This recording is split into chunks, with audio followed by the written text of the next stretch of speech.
மெழுகு பாவை இவளோ பாகம் 2 அத்தியாயம் 36. வீடு வந்ததும் காரை விட்டு இறங்கிய ருத்ரஷி மாடிப்படிகளில் தடதடவன ஏறி தனது அறையை நோக்கி சென்றாள். அவள் மனம் முழுவதும் ஒருவித பரபரப்பு, ஒருவித ஆர்வம், அதையும் மீறி மெல்லிய படபடப்பு நிறைந்திருந்தது. எதையும் நிதானமாக யோசித்து செய்யும் ருத்ரஷியாய் இப்போது அவள் இல்லை. இயல்புக்கு மாறாய் இருந்தது அவளது நடவடிக்கை.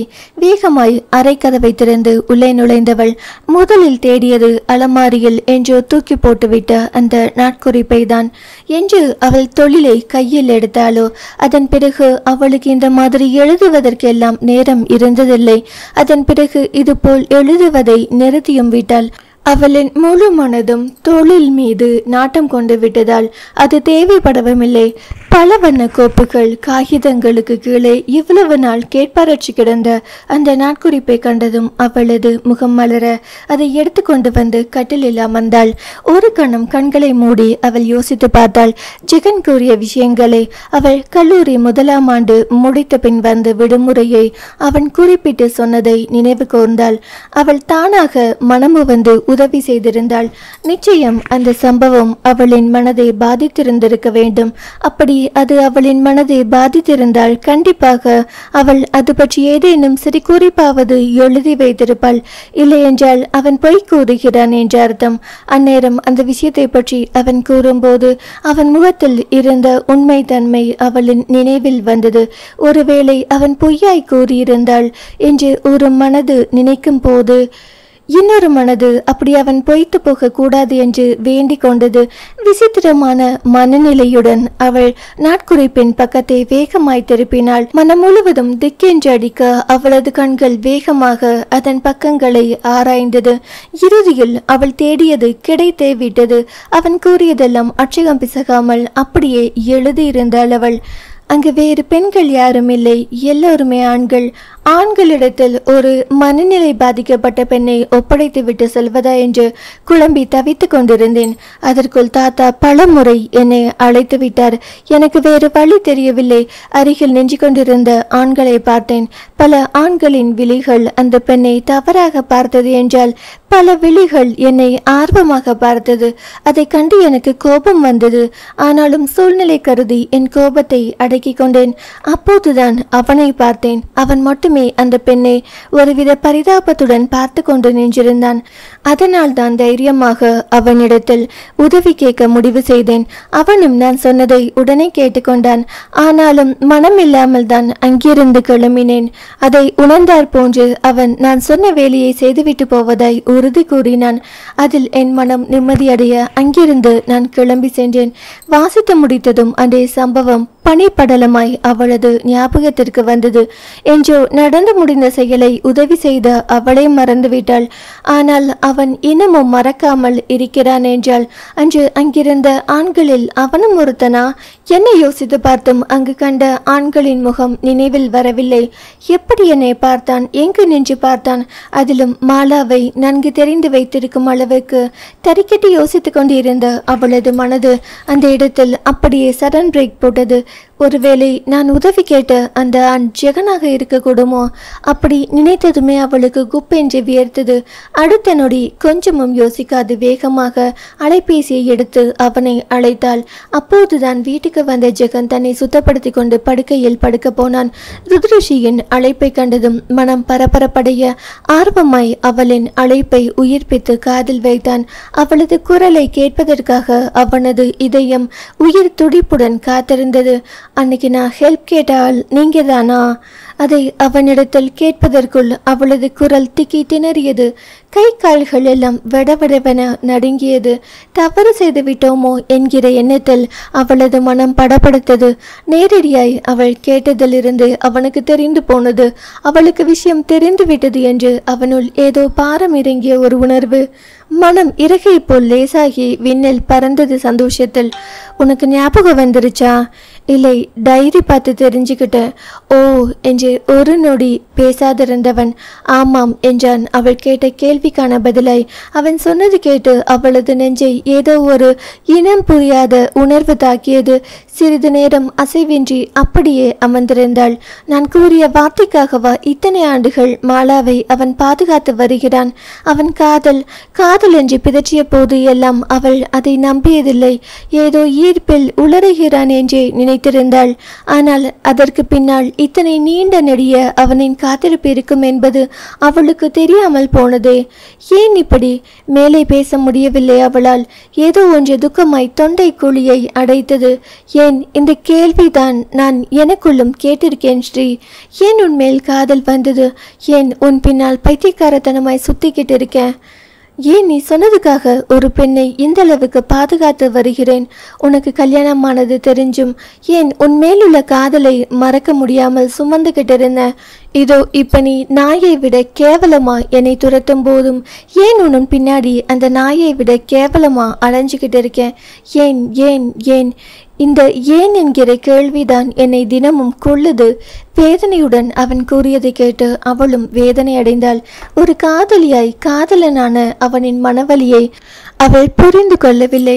ஆனால் ஒரு தோழியாய் ஒரு தோழனின் மனவேதனையை அவளால் உணர்ந்து கொள்ள முடிந்தது. ஆம், இன்றும் என்றும் அவன் அவளுக்கு நல்ல நண்பனே. அதை தாண்டி வேறொரு உறவு முறை வைத்து அவனை பார்க்க அவளால் என்றுமே முடியாது. ஏனெனில் அவளின் நிலை அது போன்றது. அவனின் தன்னலமில்லா இந்த காதலை கண்டு அவளின் மனம் வருந்தியது. இந்த கணம் சித்தாரா பற்றிய நினைவு கூட அவளுக்கு பின்னுக்கு தள்ளப்பட்டது. அவள் கூறிய ஒரு வார்த்தைக்காக யாரென்று தெரியாத மனநலம் பாதித்த பெண்ணை குணமாக்கி இன்றளவும் பாதுகாத்து கவனித்து வருகிறான் என்றாள். அதற்கு மேல் அவனை சந்தேகம் கொள்வதில் அர்த்தமில்லை. நிச்சயம் அவன் தூய்மையான அன்புடையவன் தான், அதில் எள்ளளவும் சந்தேகமில்லை. அதனால்தான் அவளது தொழில் புத்தியை மாலா விஷயத்தில் அவள் காட்ட விரும்பவில்லை. இல்லையென்றால் அதையும் அவள் ஆராய்ந்து பார்த்து அறிந்திருப்பாள். அவள் மனதில் தவறு செய்துவிட்ட குற்ற குறுகுறுப்பு எழுந்தது. பேச வார்த்தைகளற்று அமைதியாய் இருந்தாள். அவளின் அமைதி அவனை மிகவும் வருத்தியது போலும். ஐம் சாரி ஸ்ரீ, என்னோட மன கஷ்டத்தை உன்கிட்ட சொல்லி உன்னையும் கஷ்டப்படுத்துறேனோ என்று கேள்வி கேட்டவன், உன்னை கஷ்டப்படுத்தி பார்க்க என்றுமே என்னால் முடியாது. என்னை நீ புரிஞ்சிக்கணும், என் காதலை புரிஞ்சிக்கணுன்றதுக்காக தான் மாலம்மாவை பற்றி சொன்னது. புரிஞ்சுப்பேன் நினைக்கிறேன். இதற்கு என்ன பதில் கூறுவதென்று தெரியாமல் அவள், நாளைக்கு நேரில் பார்த்து பேசலாமா? அதில் அவனது மனம் மகிழ்ந்து போனது. நிச்சயமா, அதை விட வேறு வேலை என்ன இருக்கு? அவசரமாய் சொன்னவனின் மனதில் மகிழ்ச்சியை மறுமுனையில் இருந்த அவளால் உணர்ந்து கொள்ள முடிந்தது. அதே சமயம் அவனை நினைத்து வருத்தமாகவும் இருந்தது. குட் நைட் என்று முணுமுணுத்தபடி அவள் அழைப்பை துண்டித்தாள். உண்மையில் அன்றுதான் அவனுக்கு இனிய இரவாக இருந்தது. தன்னவள் தன் காதலை உணர்ந்து கொண்டாள் என்பதே அவனுக்கு அத்தனை சந்தோஷமாக இருந்தது. அந்த சந்தோஷமான மனநிலையில் அவன் உற்சாகமாக உறங்க சென்றான். அவளோ அவனின் காதலின் ஆழத்தை உணர்ந்ததிலிருந்து மன நிம்மதியை இழந்தவளாய் இரவெல்லாம் உறங்காது யோசித்துக் கொண்டிருந்தாள். வெகு நேரம் யோசித்தவள் பின் தெளிவான மனநிலைக்கு வந்தபோது பொழுது நன்றாக விடிந்திருந்தது. வெகு நாட்களுக்கு பின் அவளின் மனம் நிம்மதியடைந்து காணப்பட்டது. சில மாதங்களாய் அவள் அவளாக இல்லாமல் இருந்தாள்.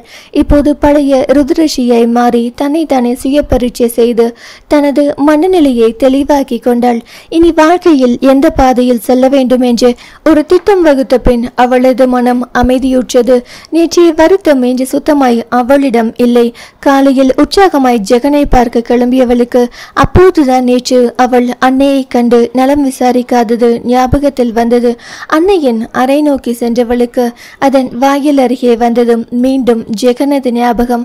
அன்றும் அப்படித்தானே அவன் இங்கு வந்து அமர்ந்திருந்தான். அப்போதுதான் அந்த நினைவு பழிச்சிட்டது அவளுள். ஆமாம், அவனுக்கு எப்படி தன் அன்னையை தெரியும் என்று மனம் பரபரப்புற வேகமாய் அன்னையின் அருகே வந்து அமர்ந்தாள். அவளை கண்டதும் வாஞ்சியாய் புன்னகைத்தார் சோபனா. சாப்பிட்டியா ருத்ரா? வெகு நாட்களுக்கு பின் அன்னை கேட்கும் அன்பான கேள்வி. இடையில் பல வருடங்களாக மறந்து போய் விட்டிருந்த கேள்வி. அவளின் மனம் நெகிழ்ந்து போனது. அதில் இனிமேதான். நீங்க சாப்பிட்டீங்களா? டேப்லெட் போட்டீங்களா? அவளும் அக்கறையுடன் அவரிடம் கேட்க அதில் அந்த தாயுள்ளம் மகிழ்ந்து போனது. ஆச்சு ருத்ரா என்றவர் அவளின் கையை அன்போடு பிடித்து கொண்டார். இந்த மாதிரியெல்லாம் செய்பவர் அவர் கிடையாது. அவளுக்கும் இது மாதிரியெல்லாம் இருந்து பழக்கமில்லை. மெதுவே தனது கைகளை உருவி கொண்டவள் அமைதியாக அமர்ந்திருந்தாள். மகளின் மனநிலை அந்த தாய்க்கு நன்கு புரிவதாய் தான் செய்த தவறு என்று பெரும் சீன சுவராய் தனக்கும் மகளுக்கும் இடையில் எழுந்து தடையாய் இருக்கிறது என்று மனதிற்குள் வருத்தம் இருந்தாலும் மகளை பாசத்தோடு பார்த்தார். இனியும் இந்த பாசத்தை மறைத்து வைப்பதால் என்ன பயன்? மாம், உங்ககிட்ட ஒன்று கேட்கணும். கேளு ருத்ரா. எப்படி கேட்பது என்று சிறிது நேரம் தயங்கியவள், உங்களுக்கு ஜெகனை எப்படி தெரியும்? நீங்க கூட ஜெகனிடம் பழக வேண்டாம்னு என்னை எச்சரிச்சிங்களே. அவள் அப்படி கேட்டதும் அவர் மகளை அளவிடுவது போல் பார்த்தார். அவளின் வெளி தோற்றத்திலிருந்து அவளின் மனதில் என்ன இருக்கிறது என்பதை அவரால் புரிந்து கொள்ள முடியவில்லை. சிறு பெருமூச்சுடன் ஜெகனை பற்றி சொல்லலானார். அவன் அவளை 8 வருடங்களாக காதலித்தது. அவனது தந்தை மூலம் அவளை பெண் கேட்டு வந்தது. அதற்கு தாத்தா முடியாது என்று கூறியது. அதன் பின் ருத்ராவை மாப்பிள்ளை தேர்வு செய்ய சொன்னது. அவள் கார்த்திகை தேர்வு செய்தது. அவளுக்கு திருமணம் முடிந்து கார்த்திகை அவள் பிரிந்திருந்த போது மீண்டும் ஜெகன் அவள் வாழ்க்கையில் குறுக்கே வந்தது. அதை கண்டு அவர் பயந்தது என்று எல்லாவற்றையும் அவளிடம் கூறியவர். முதலில் நான் பயந்துதான் போனேன். எங்கே ஜெகன் உன் வாழ்க்கைக்கு பிரச்சனையாக வந்து விடுவானோ என்று. அன்றே அவனை அழைத்து பேசினேன். இது எல்லாம் உனக்காக, உன் சந்தோஷத்துக்காக மட்டும்தான் செய்யறதா சொன்னா. நீ உன் கணவனுடன் சேர்ந்து வாழணும்னு தான் அவன் நினைக்கிறதா சொன்னான். நீ டிவோர்ஸ் வாங்கும் வரை அப்படிதான் அவனும் நடந்து கொண்டான் என்றவர். ருத்ரா, நீ ஜெகனை நல்லா புரிஞ்சுக்கணும். நீ டிவோர்ஸ் வாங்கியதற்கு அப்புறம்தான் அவன் மீண்டும் உன் வாழ்க்கையில் வர நினைச்சான். ஆனால் அதுக்கு முன்ன அவன் அப்படி நினைச்சது கூட இல்லை. கார்த்திகோட நீ சந்தோஷமா வாழணும்னு தான் நினைச்சான்.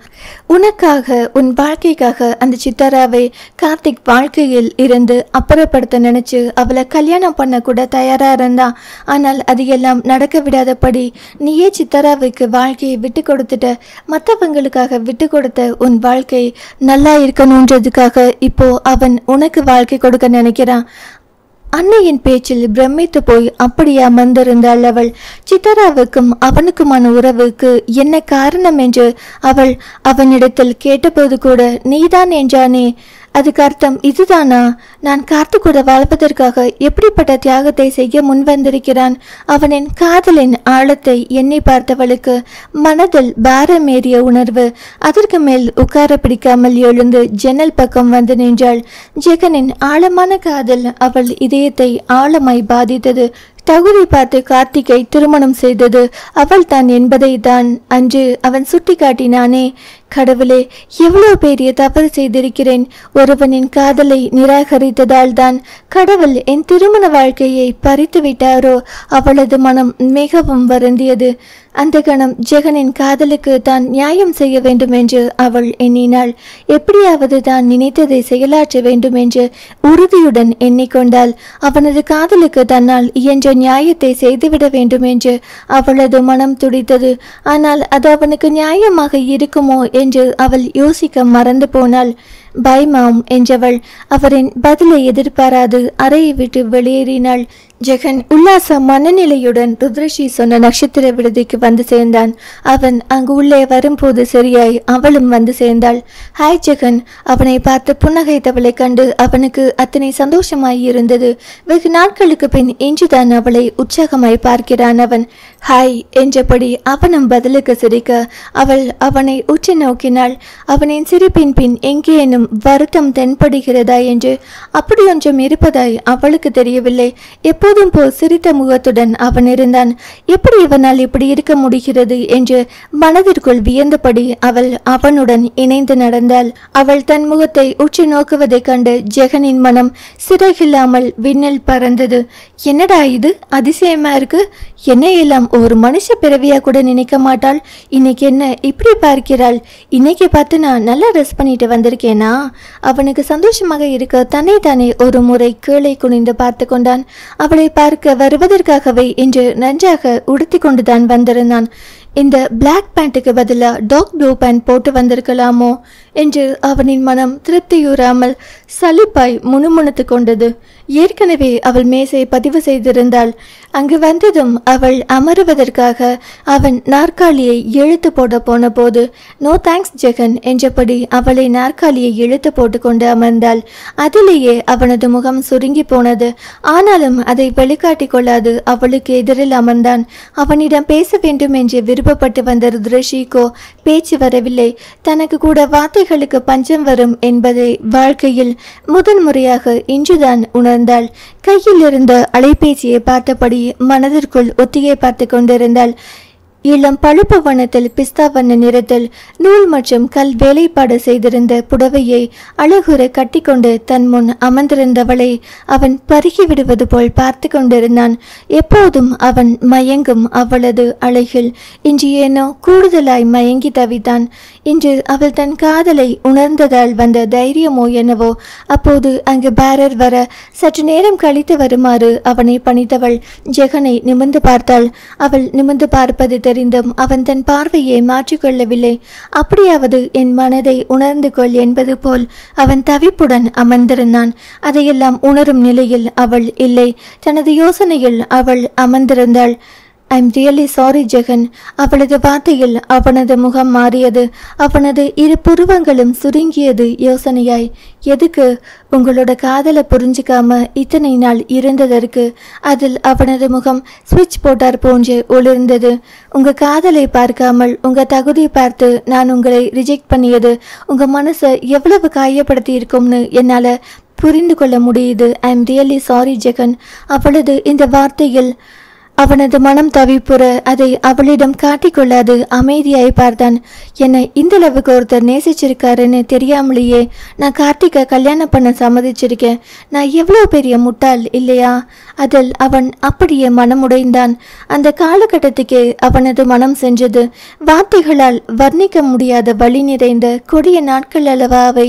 உங்க மனசை கஷ்டப்படுத்தியதால் தான் கடவுள் என்ன கஷ்டப்படுத்த முடிவு செஞ்சிட்டார் போலும். உங்களை தூக்கி எறிஞ்சதுக்கு தண்டனையாதான் என் வாழ்க்கையில் சந்தோஷத்தை தூக்கி எறிஞ்சிட்டார் போலும். அவளது குரலில் இருந்த வருத்தம் அவனையும் வருத்தமுற செய்ய. அப்படியெல்லாம் எதுவும் இல்லை ஸ்ரீ. நான் என்ன உன்னிடம் காதல் சொல்லி அதை நீ மறுத்த மாதிரியில பேசுற? நான் யாருன்னு உனக்கு தெரியாத போது நடந்த அனைத்துக்கும் நீ எப்படி பொறுப்பாவ? அந்த நிலையிலும் அவன் தன்னை விட்டு கொடுக்காமல் பேசுவதை கண்டு அவளின் இதழ்கள் விரக்தி புன்னகை சிந்தியது. நீங்க நல்லவங்க, அதான் நல்லதாவே நினைக்கிறீங்க. நான் சந்தித்த ஆண்களிலேயே ரொம்ப மோசமான துரோகி நீதான் என்று குற்றம் சாட்டியவள் வாயில் இருந்து வந்த நன் முத்துக்களை கண்டு அவன் மனம் மகிழ்ந்து போனது. என்னை நீ புரிஞ்சுக்கிட்டதுக்கு ரொம்ப சந்தோஷம் என்றவனை பார்த்தவள் பார்வையில் என்ன இருந்தது என்பதை அவன் உணரும் முன் தனது பார்வையை மாற்றிக்கொண்டாள். அவள் தான் உணர்வில்லாமல் மறத்து போனேன் ஜெகன். அதற்காக அடுத்தவர்கள் உணர்வுகளை படிக்க தெரியாத ஜடம் நான் இல்லை. மனதில் நினைத்தவளுக்கு ஏனோ கார்த்திக் முகம் அவளின் அனுமதி இல்லாமல் வந்து போனது. திருமண வாழ்க்கைக்கு தன்னை தயார்படுத்தி கொள்ளும் முன் அவனின் உணர்வுகளை புரிந்து தானும் தனது முடிவை அவனுக்காக மாற்றிக்கொண்டது. அதை உணராமல் அவன் அவளை விட்டு பிரிந்து சென்றது. எல்லாமே அவளின் நினைவுக்கு வந்தது. அந்த நினைவுகள் வந்ததும் அவளது முகம் அவமானத்தில் கருத்து போனது. முயன்று தன்னை சமாளித்து கொண்டு ஜெகனை நிமிர்ந்து பார்த்தவள், ஜெகன், நீங்க என் மேல் வச்சிருக்கிற காதல் எனக்கு நல்லா புரியுது. நிச்சயம் புரியலன்னு பொய்யெல்லாம் சொல்ல மாட்டேன்.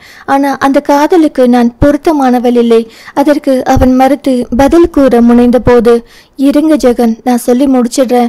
உங்க காதலை பத்தி அம்மா மூலமா மாலா விஷயம் மூலமா தெரிஞ்சுக்கிட்டப்போ எனக்கு அப்படியே பிரமிப்பா இருந்தது. இப்படி கூட ஒருத்தரால் காதலிக்க முடியுமான்னு. அது பொய்யில்ல, நிஜம்ன்றதுக்கு உதாரணமா நீங்க என் கண் முன்னால் இருக்கிறப்போ என்னால அதை ஒத்துக்காம இருக்க முடியல. உங்க காதல் புரியுது, உங்க மனசு புரியுது, அதே சமயம் நீங்க என்னையும் நினைச்சு பார்க்கணும் என்றவள் அவனை உற்று பார்த்தாள். அவள் பேசுவதிலேயே தெரிந்து போனது அவனுக்கு அவனின் காதலின் முடிவு. சிலை போல் ஒன்றும் பேசாது அவளை பார்த்திருந்தான். எனக்குன்னு ஒரு பாலிசி இருக்கு, அதன்படிதான் இது நாள் வரை நான் வாழ்ந்துகிட்டு இருக்கேன். உங்களுக்காக அதை நான் மாத்திக்க முடியாது. வாழ்க்கையில் கல்யாணம் என்பது ஒரு முறைதான் வரும். அது என் வாழ்க்கையில் முடிஞ்சு போன ஒரு அத்தியாயம். இவ்வளவு ஏன், அது நான் தோற்று போன விஷயமும் கூட. மீண்டும் அதை பரீட்சித்து பார்க்கும் எண்ணம் எனக்கு இல்லை. கல்யாணம் மட்டும்தான் வாழ்க்கை நம்பிக்கை இல்லை. அதுக்கு மேலே எவ்வளவோ இருக்கு. அதை இப்போதான் நான் உணர துவங்கி இருக்கேன். என்னோட பாதை ஒரு வழி பாதை. அதிலிருந்து என்னால் திரும்பி வர முடியாது. அவளின் வார்த்தையில் அவன் மனம் சுக்குநூறாக உடைய நொந்து போனவனாய் அமர்ந்திருந்தான். ஆனால் அவன் ஒரு வார்த்தை கூட பேசவில்லை. பேசவும் விருப்பமில்லை. நான் இப்படிதான் ஜெகன், அதனால் என் மனசு மாறும்னு எனக்காக காத்திருக்காம நீங்க உங்க வாழ்க்கையை வாழ்றதுதான் உங்களுக்கு நல்லது. கடைசியில் இதைத்தான் சொல்வாய் என்று நினைத்தேன். நீ பேசு கண்மணி, நீ பேசு என்பது போல் அவன் அசையாதிருந்தான். நீங்க உங்க வீட்டுக்கு ஒரே மகன் இல்லையா? உங்க கல்யாணத்தை பத்தின கனவு உங்க பெற்றோருக்கு நிறைய இருக்கும். அதையெல்லாம் வீணா களைச்சிடாதீங்க. என் கல்யாணத்தை பத்தின என் கனவை நீ களைச்சிட்டியே, அதுக்கு நீ என்ன பதில் சொல்ல போற? அவன் மனம் விரக்தியாய் நினைத்து கொண்டது. சீக்கிரமா ஒரு நல்ல பொண்ணா பார்த்து கல்யாணம் பண்ணிக்கோங்க. உங்களுக்கு விருப்பம் இருந்தா கடைசி வரை நம்ம நல்ல நண்பர்களா இருக்கலாம். என்னோட விருப்பம் என்ன தெரியுமா பெண்ணே? கடைசி வரை நீயும் நானும் ஆதர்ஷ கணவன் மனைவியா வாழணும்ன்றதுதான். நண்பர்களா பழகுவோமா? நண்பன் காதலனாகலாம். ஆனால் காதலன் என்றுமே நண்பனாக முடியாது. என்னாலும் அது முடியாது. அவனது மனம் திட்டமட்டமாக கூறிக்கொண்டது. ஆனால் அதை அவளிடத்தில் அவன் கூறவில்லை. இன்னமும் அவனது முகம் தெளிவில்லாமல் இருப்பதை உணர்ந்து அவள், உங்களுக்கு என்ன ஜெகன், எலிஜிபிள் பேச்சுலர், பார்க்க நல்ல ஹேண்ட்ஸமாக இருக்கீங்க. எதுக்கு வீணா கல்யாணமான நான் தான் வேணும்னு பிடிவாதம் பிடிக்கிறீங்க? உங்கள் தகுதிக்கு உங்களுக்கு ஏற்ற மாதிரி நல்ல பொண்ணு கிடப்பா. இவ்வளவு நேரம் அவளது பேச்சில் காயம் அடைந்திருந்த அவனது மனம் அவளது இந்த வார்த்தையில் மகிழ்ந்து போனது. கண்கள் பளிச்சிட்டது. அவளை கண்டு கொண்டது போல். அப்போ ஸ்ரீ என்னை கவனிக்கிறாள். அந்த அளவுக்கு நான் அவளை கவர்ந்திருக்கிறேனா? மனதுக்குள் மிகவும் சந்தோஷப்பட்டு போனான். அதோ அங்க பாருங்க, அந்த பொண்ணு உங்களை தான் பார்த்துக்கிட்டு இருக்கா. அது ரொம்ப நேரமா. அவள் சொன்ன திசையை நோக்கி அவன் திரும்பி கூட பார்க்கவில்லை. அவன் அவளை தான் பார்த்து கொண்டுதான் இருந்தான். யார் பார்த்தால் என்ன, பார்க்காவிட்டால் எனக்கு என்ன? நீ என்னை பார்த்தால் மட்டும் போதுமடி. அவனது இதயம் அவளுக்காக உருகியது. என்ன ஜெகன், நான் இவ்வளவு சொல்றேன், நீங்க ஒண்ணுமே பேச மாட்டேங்கிறீங்களே? அதில் பெருமூச்சு விட்டபடி நிமிர்ந்து அமர்ந்தவன், அதா எனக்கு பதிலா நீயே எல்லாம் சொல்லி முடிச்சிட்டியே என்றான் விரக்தியுடன். அவனது விரக்தியில் அவளது மனம் அடிபட்டு போனது. ப்ளீஸ் ஜெகன், நான் யார்கிட்டையும் எதுக்காகவும் இப்படி கெஞ்சியதோ இல்லை இப்படி விளக்கம் கொடுத்து பேசியதோ கிடையாது. ஆனால் உங்கள் காதல் என்னை இப்படி உங்கள் முன்னால் உட்கார வச்சு பேச வச்சிருக்கு. நான் உங்கள் காதலுக்கு மரியாதை கொடுக்க நினைக்கிறதால தான் இப்படி அமைதியாக பேசிக்கிட்டு இருக்கேன். இல்லை என்கிட்ட வேறு யாராவது இப்படி காதலை சொல்லிக்கிட்டு வந்து நின்றிருந்தா நான் அடிக்கிற அடியில் அவங்க ரெண்டு கண்ணமும் பழுத்திருக்கும். ஏனோ உங்ககிட்ட அந்த மாதிரி நடந்துக்க முடியலை என்றவள் அமைதியாக இருந்தாள். கொஞ்சம் கொஞ்சமாய் தன்னிடம் மனம் திறக்கும் அவளை கண்டு அவனது மனதிற்குள் நம்பிக்கை எழுந்தது. காதலை சொன்னவர்கள் மத்தியில் காதலை உணர வைத்தவனிடம் அவளுக்கு அதிக மரியாதை இருந்தது. சொல்லிவிட செயல் சக்தி வாய்ந்தது இல்லையா? அதனால்தான் அவனது காதல் அவளிடத்தில் பெரும் பாதிப்பை ஏற்படுத்தி இருந்தது. நீங்க எனக்காக, என் சந்தோஷத்துக்காக உதவி செஞ்சது, என் கல்யாண வாழ்க்கைக்காக சித்தாராவை கல்யாணம் பண்ண நினைச்சது, அதில் திடுக்கிட்டு போனவனாய் இதை யார் சொன்னது? மனம் பதறி போனான். அவள் என்ன நினைத்து கொள்வாளோ என்று. மாம் சொன்னாங்க. அதை கேட்டதும் எனக்கு என்ன சொல்றதுன்னு தெரியல. காதலுக்காக எல்லாரும் என்னென்னவோ செய்வாங்கன்னு கேள்விப்பட்டிருக்கேன். ஆனா இப்படி ஒரு காரியத்தை செய்ய யாரும் துணிய மாட்டாங்க. அது மட்டுமா, எனக்காக உயிரையும் கொடுக்க துணிஞ்சிருக்கீங்களே என்றவளின் குரல் இந்த இடத்தில் சற்று நலிந்து இறங்கி ஒலித்தது. அது யாரும் செய்ய முன்வராதது. அதை நீங்க எனக்காக செய்தீங்க. இதையெல்லாம் பார்க்கும்போது, உங்க காதலை உணரும் போது சத்தியமா எனக்கு காதல் வரல. ஆனா ஒரு நல்ல நண்பனா உங்களை நினைக்க என்னால முடியுது. எதையாவது பேச தெரியாமல் பேசி ஒரு நல்ல தோழனை இழந்து விடுவோமோன்னு பயமாவும் இருக்கு. எனக்கு நட்புன்னு சொல்லிக்கிற அளவுக்கு யாரும் கிடையாது. உங்களை என் நல்ல நண்பனா தான் பார்க்குறேன். உங்க நட்பை மிஸ் பண்ணக்கூடாதுன்னு நினைக்கிறேன். அதுக்காக தான் உங்ககிட்ட வந்து பேசிக்கிட்டு இருக்கேன். இப்போது அவளின் மன உணர்வுகள் அவனுக்கு நன்கு புரிந்தது. ஆண்களை வெறுக்கும் அவள் தன் மனதில் ஒரு தோழனாக தனக்கு இடம் கொடுத்து இருப்பதே பெரிய விஷயமாக அந்த நேரத்தில் அவனுக்கு தோன்றியது. அந்த தோழன் நாளடைவில் நல்ல காதலன், கணவனாக மாற முடியும் என்கிற நம்பிக்கை அவனுள் எழுந்தது. மனதில் முடிவெடுத்தவனாய் ஒன்றும் பேசாது அவள் முன் தன் வழக்கையை நீட்டினான். அவள் புரியாமல் அவனை பார்க்க, ஃப்ரெண்ட்ஸ் என்று புன்னகைத்தவனை கண்டு அவளுக்கும் புன்னகை தோன்றியது. நிச்சயமாய் என்று சிரித்தபடி அவள் தனது கையை அவனது கையுடன் கோர்த்தாள். அவளது கையை அழுத்தமாய் பற்றியபடி கை குலுக்கியவன், உன்னை ஏமாத்துறதுக்கு சாரி ஜில்லு, எனக்கு வேற வழி தெரியல, உன் வழியில் போய்தான் உன்னை மாத்தணும். மனதிற்குள் கூறிக்கொண்டவனின் வார்த்தைகள் பெரியவள் காதல் விழவில்லை. வந்ததற்கு ஒரு காப்பியை வரவழைத்து குடித்துவிட்டு இருவரும் கிளம்பினர். அப்படி செல்லும் போது அவனின் கையை பிடித்து தடுத்து நிறுத்தியவள், ஜெகன் என்க உரிமையுடன் தனது கையை பற்றி இருக்கும் அவளது கையை அழுத்தமாய் பார்த்தவன், என்ன என்பது போல் பார்க்க, அந்த பொண்ணுதான் ரொம்ப நேரமா உங்களை பார்க்கிறாள் என்று சற்று தள்ளி அமர்ந்திருந்த ஒரு பெண்ணை சுட்டி காட்டி அவனிடம் கிசுகிசுத்தாள் அவள். உரிமையோடு என் கையை பிடிச்சுக்கிட்டு உன் உரிமையை வேறு பெண்ணிடம் விட்டு கொடுக்க நினைக்கிறியே ஸ்ரீ, உன் மனசை நீ எப்ப உணர போற? மனதில் கேட்டுக்கொண்டவன் அவளிடம், நீ போ, நான் இப்ப வரேன் என்றவன் அவளை வெளியில் அனுப்பி வைத்துவிட்டு அந்த பெண்ணிடம் சென்றான். நேரே அந்த பெண்ணின் முன் சென்று நின்றவன் மனதில் எழுந்த கடப்புடன் அவளை முறைத்து பார்த்தான். என்னால் எப்படி கரெக்ட் பண்ணுறதுன்னு நானே முழிச்சுக்கிட்டு இருக்கேன், இதில் இவள் வேற என்று பல்லை கடித்தவன், என்ன ரொம்ப நேரமே என்னை பார்த்துக்கிட்டு இருந்தியாமே, என்ன பார்த்ததும் லவ்வா என்று கடுமையுடன் கூறி அந்த பெண்ணை திகைக்க வைத்தவன். But sorry, I am engaged. கொஞ்சம் முன்னாடி என் கூட இருந்தாங்களே, அவங்க தான் என்னோட வருங்கால மனைவி, கர்வமாய் நிமிர்வாய் கூறியவன் அந்த பெண்ணின் திகைத்த முகத்தை திருப்தியுடன் பார்த்துவிட்டு அங்கிருந்து நகர்ந்தான். வெளியில் வந்தவனை கண்டு ருத்ரேஷி, என்ன ஜெகன் என்று வினவ அவளை ஆழ்ந்து பார்த்தவன், உனக்கு அந்த பொண்ணை பிடிச்சிருந்ததுல, அதான் அவளோட ஃபோன் நம்பர் கேட்டு வாங்கிட்டு வந்தேன் என்றான் அசால்ட்டாய். அதில் திகைத்தவளாய் அவனை பார்த்தாள் அவள். அவளின் திகைப்பை உணர்ந்தவனாய் அவன் மனசுக்குள் சிரித்து கொண்டான். எல்லாம் உனக்காக தான் ஸ்ரீ, உனது சந்தோஷத்திற்காக மட்டும்தான் என்றான் நம்மட்ட சிரிப்புடன். அதில் தன்னை சமாளித்து கொண்டு ஆல் தி பெஸ்ட் ஜெகன் என்று அவள் சிரிக்க முயன்றாள். ஆனால் அவளால் அது முடியவில்லை. அவனிடம் அவள் கண்ட காதல் தான் அவளை பிரமிக்க வைத்தது. ஆனால் அந்த காதலுக்கான ஆயுள் இவ்வளவுதானா என்ற வெற்றுணர்வு தோன்றிய போது அவளால் திகைக்காமல் இருக்க முடியவில்லை. அதுக்காக அவன் உன்னையவே நினைத்து கொண்டு தேவதாசா சுத்தனுமா? அவளது மனசாட்சி இடைத்துரைத்தது. அவன் வேறு பெண்ணை திருமணம் செய்ய வேண்டும் என்பதுதானே அவளது விருப்பமும் கூட. அதனால் அவளது மனம் சற்று ஆறுதல் அடைந்தது. அவளது முகமாறுதலை அவதானித்தபடி இருந்தவன் மனதில் உற்சாகம் கும்முளியிட்டது. குத்தாட்டம் போட துடித்த மனதை முயன்று கட்டுப்படுத்தி கொண்டு, போகலாமா ஸ்ரீ என்று கேட்க என்று தலையசைத்தவள் அவனிடம் விடைபெற்று தனது காரை கிளப்பி கொண்டு சென்றாள். அவள் சென்றதும் தனது காருக்கு வந்தவன் அதை கிளப்பும் முன் தனது தந்தைக்கு அலைபேசியில் அழைத்தான்.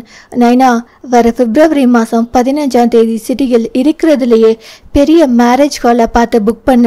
கண்ணப்பா, மருமக ஓகே சொல்லிருச்சா? மறுமுனையில் காளிமுத்து குதூகலமாக கேட்க, கல்யாணத்துக்கு இன்னும் 5 மாசம் இருக்குது தானே, அதுக்குள்ள மருமக சம்மதிச்சிருவானேனா? மகன் போட்ட வெடிகுண்டில் அவரது சந்தோஷம் இருந்த இடம் தெரியாமல் காணாமல் போனது. என்னப்பா சொல்ற? என் மேல உனக்கு நம்பிக்கை இல்லையா நைனா? நான் சொன்னதை செய் என்றவன்.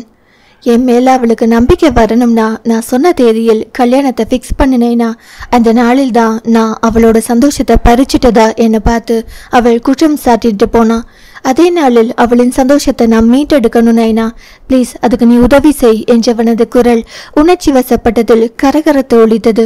அவளது முதல் திருமண வாழ்க்கையை அவள் மறக்க அதே நாளில் அவன் அவர்களது திருமணத்தை நடத்திட துடித்தான். அவளுக்கு திருமணம் என்பது நினைவில் வந்தால் அது இந்த ஜெகனுடனான திருமணம் தான் ஞாபகத்தில் வர வேண்டும். அதே போல் அவளுக்கு கணவன் என்றால் இந்த ஜெகன் மட்டுமே நினைவில் இருக்க வேண்டும். அதற்கு முந்தைய திருமணத்தை அவளுக்கு மறக்கடிக்க வேண்டும்.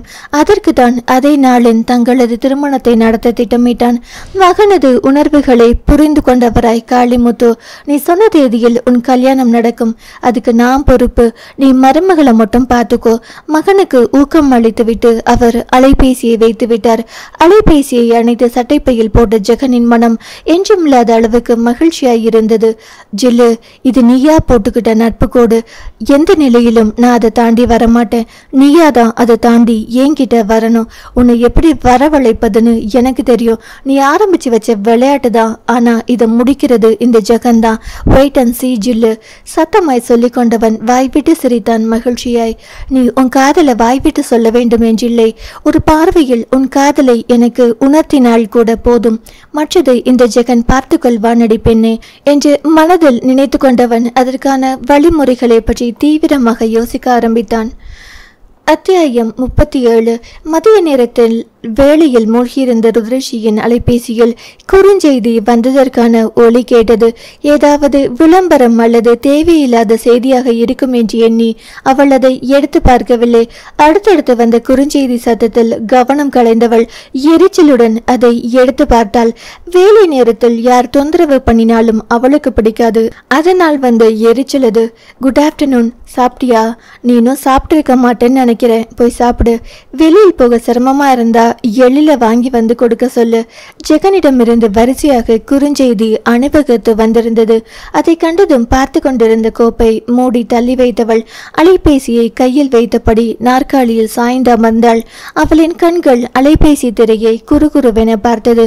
அன்று அவன் உணவு வாங்கி கொண்டு வந்து கொடுத்த போது தான் அதை தட்டிவிட்டதில் சூடான உணவு அவனது கையை பதம் பார்த்தது எல்லாம் ஏனோ இப்போது அவளது ஞாபகத்தில் வந்தது. பின் தனது இடது கை உள்ளங்கையில் இருந்த சூட்டு வடுவை தடவி பார்த்தாள். இது எப்படி இவனுக்கு தெரியும்? மனதில் எப்போதும் போல் அவனை பற்றி கேள்வி முளைத்தது. அன்று அவளது தழும்பை கண்டு அவன் கண்ணில் தெரிந்த வேதனை இப்போதும் அவளது ஞாபகத்தில் வந்தது. இவனது காதல் என்ன மாதிரியான வகையானது? அவனிடம் நட்பாக பழகுவோம் என்று கூறிவிட்டு வந்தவள் இப்போது அவனின் காதலை தான் எண்ணிக்கொண்டிருந்தாள். இருக்கிறியா என்று ஆங்கிலத்தில் வார்த்தைகள் தாங்கி வந்த அவனது குறுஞ்செய்தி மீண்டும் அவளின் கவனத்தை கலைத்தது. அதற்கு மேல் பதிலளிக்காமல் இருந்தால் தவறு என்று மனதுக்கு தோன்ற உடனே அலைபேசியில் குறுஞ்செய்தியை தட்டச்சு செய்ய ஆரம்பித்தாள். ஹாய், குட் ஆஃப்டர்நூன், இன்னும் சாப்பிட போகல, வேலை தலைக்கு மேல் இருக்கு என்று சோக ஸ்மைலியுடன் குறுஞ்செய்தியை அனுப்பி வைத்தாள். அவளிடம் இருந்து வந்த குறுஞ்செய்தியை பார்த்த ஜெகன் தனக்குள் சிரித்து கொண்டான். தலைக்கு மேல் வேலை இருக்கிறதாமா? அவ்வளவு வேலை இருக்கும்போது என்னிடம் மட்டும் பேச உனக்கு எப்படி நேரம் இருக்கிறது? அப்போ என்னை உனக்கு பிடித்திருக்கிறது, என்னோடு பேச பழக உனக்கு பிடித்திருக்கிறது தானே? அவனுக்கு மனதில் அத்தனை சந்தோஷமாக இருந்தது. எத்தனை வேலை இருந்தாலும் சாப்பிடாமல் இருக்கக்கூடாது. நான் பாரு, சிக்கன் பிரியாணியை ஒரு கட்டிட்டு வந்துதான் வேலை பார்க்கிறேன். முதலில் நீ போய் சாப்பிடு, இல்லை அன்று மாதிரி நான் உணவு வாங்கி கொண்டு அங்கு வரவா? அவனது மிரட்டலான செய்தியில் அவளின் இதழில் புன்னகை நெளிந்தது. இல்லை இல்லை, வேண்டாம், நானே ஒழுங்கா சாப்பிட போகிறேன் என்று அவள் பதில் அனுப்பியதை பார்த்து அவன் ஒரு கணம் அலைபேசியின் திரையை வெறித்து பார்த்தான். அப்படியாவது அவள் தன்னை காண்பதற்காக அங்கே வர சொல்ல மாட்டாளா என்று அவன் உள்மனம் ஏங்க அதற்கு நேர்மாறாய் இருந்தது அவளது பதில். ஸ்ரீக்கு என்னை பார்க்கணும்னு தோணவே இல்லையா? அவனுக்கு மிகவும் வருத்தமாக இருந்தது. நீ ஏன் என்னை கூப்பிட வரைக்கும் நானும் உன்னை பார்க்க வரமாட்டேன் ஸ்ரீ, அவன் உறுதியாக தனக்கு தானே கூறிக்கொண்டான். ஜெகன் சொன்னது போல் எழிலிடம் சொல்லி உணவை வாங்கி வர சொன்ன ருத்ரேஷி அதை உன்னை மறந்து போய் மீண்டும் தனது வேலையில் மூழ்கி போனாள். சாப்பிட்டு முடிச்சாச்சா? மீண்டும் வந்து அவனது குறுஞ்செய்தியில் அவளுக்கு எரிச்சல் வரவில்லை. மாறாக அதிலிருந்து அவனது அக்கறை மனதிற்கு மிகவும் பிடித்திருந்தது. முகம் நிறைய புன்னகையுடன் இதோ இப்போ என்று அவள் பதில் அனுப்ப, பொய் சொல்கிறாய்? இல்ல நிஜமா ஜெகன், நான் பொய் சொல்ல மாட்டேன். அப்படியா? சரி, நீ சாப்பிடுவது போல் ஒரு செல்ஃபி எடுத்து எனக்கு அனுப்பி பார்ப்போம். அப்போ நான் நம்புறேன். அவன் அனுப்பிய செய்தியில் சற்று திகைத்தவள் இதழ்கள் மீண்டும் வளைந்தது சிரிப்பில். யூஆர் இம்பாசிபிள் ஜெகன், வாய்விட்டு கூறியவள் வலது கையில் ஸ்பூனில் உணவை எடுத்து வாய் அருகே கொண்டு சென்றவள் இடது கையால் அலைபேசியில் தன்னைத்தானே படம் எடுத்தாள். அடுத்த நொடி அதை அவனுக்கு அனுப்பி வைத்தவள். இப்போ ஓகேவா என்று செய்தியையும் சேர்த்து அனுப்பி வைத்துவிட்டு சாப்பிடலானாள். தனது அலைபேசியில் வந்த அவளது செல்வி புகைப்படத்தை பார்த்தவன் கண்கள் இமைக்க மறந்து அதை பார்த்திருந்தான். மெல்ல ஆள்காட்டி விரலால் அவளது பிம்பத்தை வருடி கொடுத்தவன் மனதில் காதல் அந்த கடல் அலை போல் நிற்காது ஆர்ப்பரித்தது. தான் சொன்னதற்காக உடனே அதை செயல்படுத்திய அவளை அந்த கணம் மிகவும் மிகவும் பிடித்து போனது அவனுக்கு. நிச்சயம் அவள் மனதில் தனக்கென்று ஒரு தனியிடம் இருப்பதை இந்த நிகழ்வு சொல்லாமல் அவனுக்கு சொல்லியது. அந்த கணம் உலகத்திலேயே சந்தோஷமானவன் யார் என்று அவன் அவனிடம் கேட்டாள். அவன் தான் தான் என்பான். அந்த அளவுக்கு மகிழ்ச்சியாய் இருந்தான் அவன். அலைபேசியில் இருந்த அவளது பிம்பத்தின் மீது தனது இதழை ஒற்றி எடுத்தவன் மனம் அவளுக்கு நிஜமாய் முத்தம் கொடுப்பது எப்போது என்று தாபமாய் தவித்தது. நன்றி, நான் சொன்னதற்காக சாப்பிட்டதற்கு குறுஞ்செய்தி அனுப்பி வைத்தவன் மனம் முன்பு எப்போதும் இல்லாத அளவிற்கு தவிக்க ஆரம்பித்தது. இதற்கு அவளிடமிருந்து விலகியே இருந்திருக்கலாமோ என்று அவனின் மனம் தாங்க மாட்டாமல் எண்ண துவங்கியது. நான் தான் உங்களுக்கு நன்றி சொல்லணும். என்மேல் யாரும் இந்த அளவுக்கு அக்கறை காட்டி பேசியதில்லை. உங்கள் அக்கறைக்கும் மிகவும் நன்றி. நம் நட்பு இதுபோல் என்றும் தொடர வேண்டும் என்று ஆங்கிலத்தில் அவள் அனுப்பிய செய்தியை படித்துவிட்டு அவனது மனதில் குற்ற குறுகுறுப்பு எழுந்தது. நட்பு கரம் நீட்டியவளுக்கு துரோகம் செய்கிறோமோ என்று அவன் மனதுக்கு மிகவும் கஷ்டமாக இருந்தது. காதல் கொண்ட மனம் அவளின் காதல் வேண்டும் என்று அடம் பிடித்தது. அதே மனம் அவள் துன்பப்படுவதையும் விரும்பவில்லை. காதலோ நட்போ எதுவாக இருந்தாலும் அவளுடன் அவன் பேசி பழக வேண்டும். அதுதான் அவனுக்கு வேண்டியதாய் இருந்தது. அடுத்து வந்த நாட்களில் குறுஞ்செய்தியில் இருவரும் தங்களது பேச்சை வளர்த்தனர். அவளோ நட்பாக, அவனோ காதலாக. இப்போது எல்லாம் புன்னகை முகமாய் நடமாடியவளை கண்டு அவளது அன்னை மற்றும் அலுவலக ஊழியர்கள் எல்லோரும் ஆவென்று ஆச்சரியமாய் பார்த்தனர். அது எதையும் அவள் கண்டு கொள்ளவில்லை. அவனது குறுஞ்செய்தி தாங்கி வரும் நகைச்சுவைக்கு இப்போது எல்லாம் வாய்விட்டு சிரிக்க துவங்கியிருந்தாள் ருத்ரஷி. அந்த அளவுக்கு அவன் அவளிடம் மெல்ல மெல்ல மாற்றத்தை கொண்டு வந்திருந்தான். மறந்தும் அவள் அவனுக்கு அழைத்து பேசவில்லை. அவனுக்கு அது ஞாபகம் இருந்தாலும் அவளை அழைத்து பேச முடியாமல் தவித்து போனான். இன்னும் நீ என்னிடம் நெருங்கி வரவில்லை ஸ்ரீ. அப்படிதான் அவனுக்கு என்ன தோன்றியது. அப்படி அவள் மனதால் நெருங்கி வந்திருந்தால் அவனை அழைத்து பேசியிருப்பாளே. ஏனோ அவனுக்கு உள்ளுக்குள் பெருத்த ஏமாற்றமாக இருந்தது. இதற்கிடையில் ரஞ்சினி அவளது மகள் நயனாவுடன் அன்னை வீட்டுக்கு வந்திருந்தாள். நயனா தாய்மாமனை வெளியில் அழைத்து போக சொல்லி அரித்து எடுத்து விட்டாள். அதனால் இரு தங்கைகள் நயனா, செல்வா, ஜெகன் என அனைவரும் வெளியில் கிளம்பி சென்றனர். கடைவீதிக்கு சென்று ஜெகனின் பாசை பதம் பார்த்த மருமகள் ஒரு வழியாக மனம் இறங்கி வீட்டுக்கு செல்லலாம் என்று கூற அப்படியே உணவு உண்டு விட்டு போகலாம் என்று எண்ணி நட்சத்திர விடுதிக்கு அவர்களை அழைத்து வந்தான் ஜெகன். ருத்ரஷியும் தொழில் நிமித்தமாய் வாடிக்கையாளரை சந்திக்க வந்திருந்தவள் அப்போதுதான் சந்திப்பு முடிந்து வீட்டுக்கு செல்ல எண்ணி வெளியில் வந்தாள். அவள் வெளியில் வரவும் ஜெகன் உள்ளே செல்லவும் சரியாக இருந்தது. மருமகளிடம் பேசிக்கொண்டு வந்த ஜெகன் அவளை பார்க்கவில்லை. ஆனால் அவள் அவனை பார்த்து விட்டாள். வெகு நாட்கள் கழித்து அவனை பார்த்த சந்தோஷத்தில் அவளது முகம் மலர்ந்தது. சந்தோஷத்துடன் அவன் அருகில் வந்தவள் ஹாய் ஜெகன் என்க திடுமன ஒலித்த அவளது குரலில் திடுக்கிட்டு திரும்பி பார்த்தவன் அங்கே தன்னவளை கண்டதும் அவனது முகம் மகிழ்ச்சியில் பிரகாசித்தது. ஹே ஸ்ரீ, நீ இங்க வெகு நாட்கள் கழித்து சந்தித்ததால் இருவருமே தங்களது மகிழ்ச்சியை அப்பட்டமாய் வெளிப்படுத்தினர். இருவருக்குமே சந்தோஷத்தில் பேச்சு வரவில்லை. ஒருவரை ஒருவர் பார்த்து மகிழ்ந்தபடி நின்றிருந்தனர். செல்வா ருத்ரஷியை புன்னகை முகமாய் பார்த்ததில் திகைத்து போய் நின்றிருந்தான். யாருங்க அது? ரம்யா கணவனின் காதை கடிக்க எதிர்பாராத விதமாய் ருத்ரஷியை கண்டதும் ரஞ்சினியும் திகைத்து போனாள். அதுவும் தன் அண்ணனிடம் அவள் புன்னகை முகமாய் பேசியதை கண்டு அவளுக்கு மயக்கம் வராத குறைதான். அப்புறம் எப்படி இருக்கீங்க? பார்த்து ரொம்ப நாளாச்சு. ருத்ரஷி ஜெகனிடம் கேட்க பார்த்தா எப்படி தெரியுது என்றான் அவன் குறுஞ்சிரிப்புடன் அவனை மேலும் கீழும் பார்த்தபடி. நல்லாதான் இருக்கீங்கன்னு தெரியுது. அவள் அவனை அளவிட்டதில் அவனது மனம் சந்தோஷமாய் குத்தாட்டம் போட்டது. என்னங்க? ரம்யா மீண்டும் கணவனின் தோலை சுரண்ட அதில் தன்னுணர்வு பெற்ற செல்வா, என்ன ரம்ஸ், யாருங்க அது? உன் அண்ணன் உலகம் மறந்து பேசிட்டு இருக்கிறத பார்த்தாலே தெரியல அது யாருன்னு. அப்படியா? புரிந்தது போல் அவள் பாவனை காட்ட அப்படியேதான் என்றான் கண்ணை மூடி திறந்து அதை ஆமோதித்தபடி. இதை கேட்ட ரஞ்சினிக்கு பெரும் ஆச்சரியமாக இருந்தது. இது எப்படி சாத்தியம் என்று. சண்டிராணிக்கும் ஜொல்லு மன்னனுக்கும் இடையில் காதலா? அவளால் அதை நம்ப முடியவில்லை. இவங்க யாரு? சோ கியூட்டா இருக்காங்களே. நயனாவை பார்த்து ருத்ரஷி கேட்க அப்போதுதான் அவனுக்கு தனது குடும்பம் தன்னுடன் வந்திருப்பது ஞாபகத்தில் வந்தது. திரும்பி அவன் எல்லோரையும் பார்க்க எல்லோரும் அவனை முறைத்து கொண்டு நின்றிருந்தனர். ஹிஹி, அது செல்வா. நண்பனை கண்டு அவன் அசடு வழிய போதண்டா வழிஞ்சது. தோழனின் காதை கடித்த செல்வா ருத்ரஷியை கண்டு புன்னகைத்தான். இது என் தங்கை பொண்ணு நயனா என்று சின்னவளை அவளிடம் அறிமுகப்படுத்தியவன் எல்லோரையும் தனித்தனியாக அறிமுகப்படுத்தினான். என்னை தெரியுதா ருத்ரா? ரஞ்சினி அவளிடம் கேட்க, இல்லையே. புருவம் சுழித்து யோசித்து பார்த்த ருத்ரஷி உதட்டை பிதுக்கினாள். உன் காலேஜில் தான் படித்தேன். நீ ஃபர்ஸ்ட் இயர் படிக்கும்போது நான் ஃபைனல் இயர். ரஞ்சினி சொன்னதை கேட்டு திகைப்புடன் ருத்ரஷி ஜெகனை பார்க்க, அதன் அர்த்தம் புரிந்தவனாய் ஜெகன் ஆமோதிப்பாய் தலையை மேலும் கீழுமாய் ஆட்டினான். சூழ்நிலை புரிந்தார் போன்று செல்வா எல்லோரையும் அழைத்து கொண்டு உள்ளே செல்ல ருத்ரஷியும் ஜெகனும் தனித்து விடப்பட்டனர். I am really sorry Jagan. அவளால் முடிந்தது அவனிடத்தில் மன்னிப்பை வேண்டுவது மட்டுமே. அவன் காதலிலும் குற்றமில்லை. அவள் கார்த்திகை திருமணம் செய்ததிலும் குற்றமில்லை. இடையில் இருவரது வாழ்க்கையிலும் விளையாடி பார்த்த விதியின் மீதுதான் எல்லா குற்றமும். சிறிது நேரம் மௌனமாய் அமைதியாய் நின்றிருந்தவன் பின் உதட்டில் புன்னகையை பூசியபடி, ஓகே லீவ் இட் ஸ்ரீ. நீ ரொம்ப டயர்டா இருக்கிற மாதிரி இருக்கு. சாப்பிட்டியா? இல்லைனா எங்களோட வந்து ஜாயின் பண்ணிக்கிறியா? சாப்பிட்டாச்சு. அந்த நிலையிலும் அவனது அக்கறை அவளின் மனதை பாதித்தது. ஓகே அப்ப நீ கிளம்பு என்க எல்லாவற்றையும் சாதாரணமாக எடுத்துக்கொண்டு புன்னகையுடன் பேசும் அவனை கண்டு அவளுக்கு வருத்தமாயிருந்தது. அவனது காதல் வேறு யார் மீதும் வந்திருக்க கூடாதோ என்று இருந்திருந்து தன் மீது தான் வர வேண்டுமா என்று அவளுக்கு அத்தனை கஷ்டமாக இருந்தது.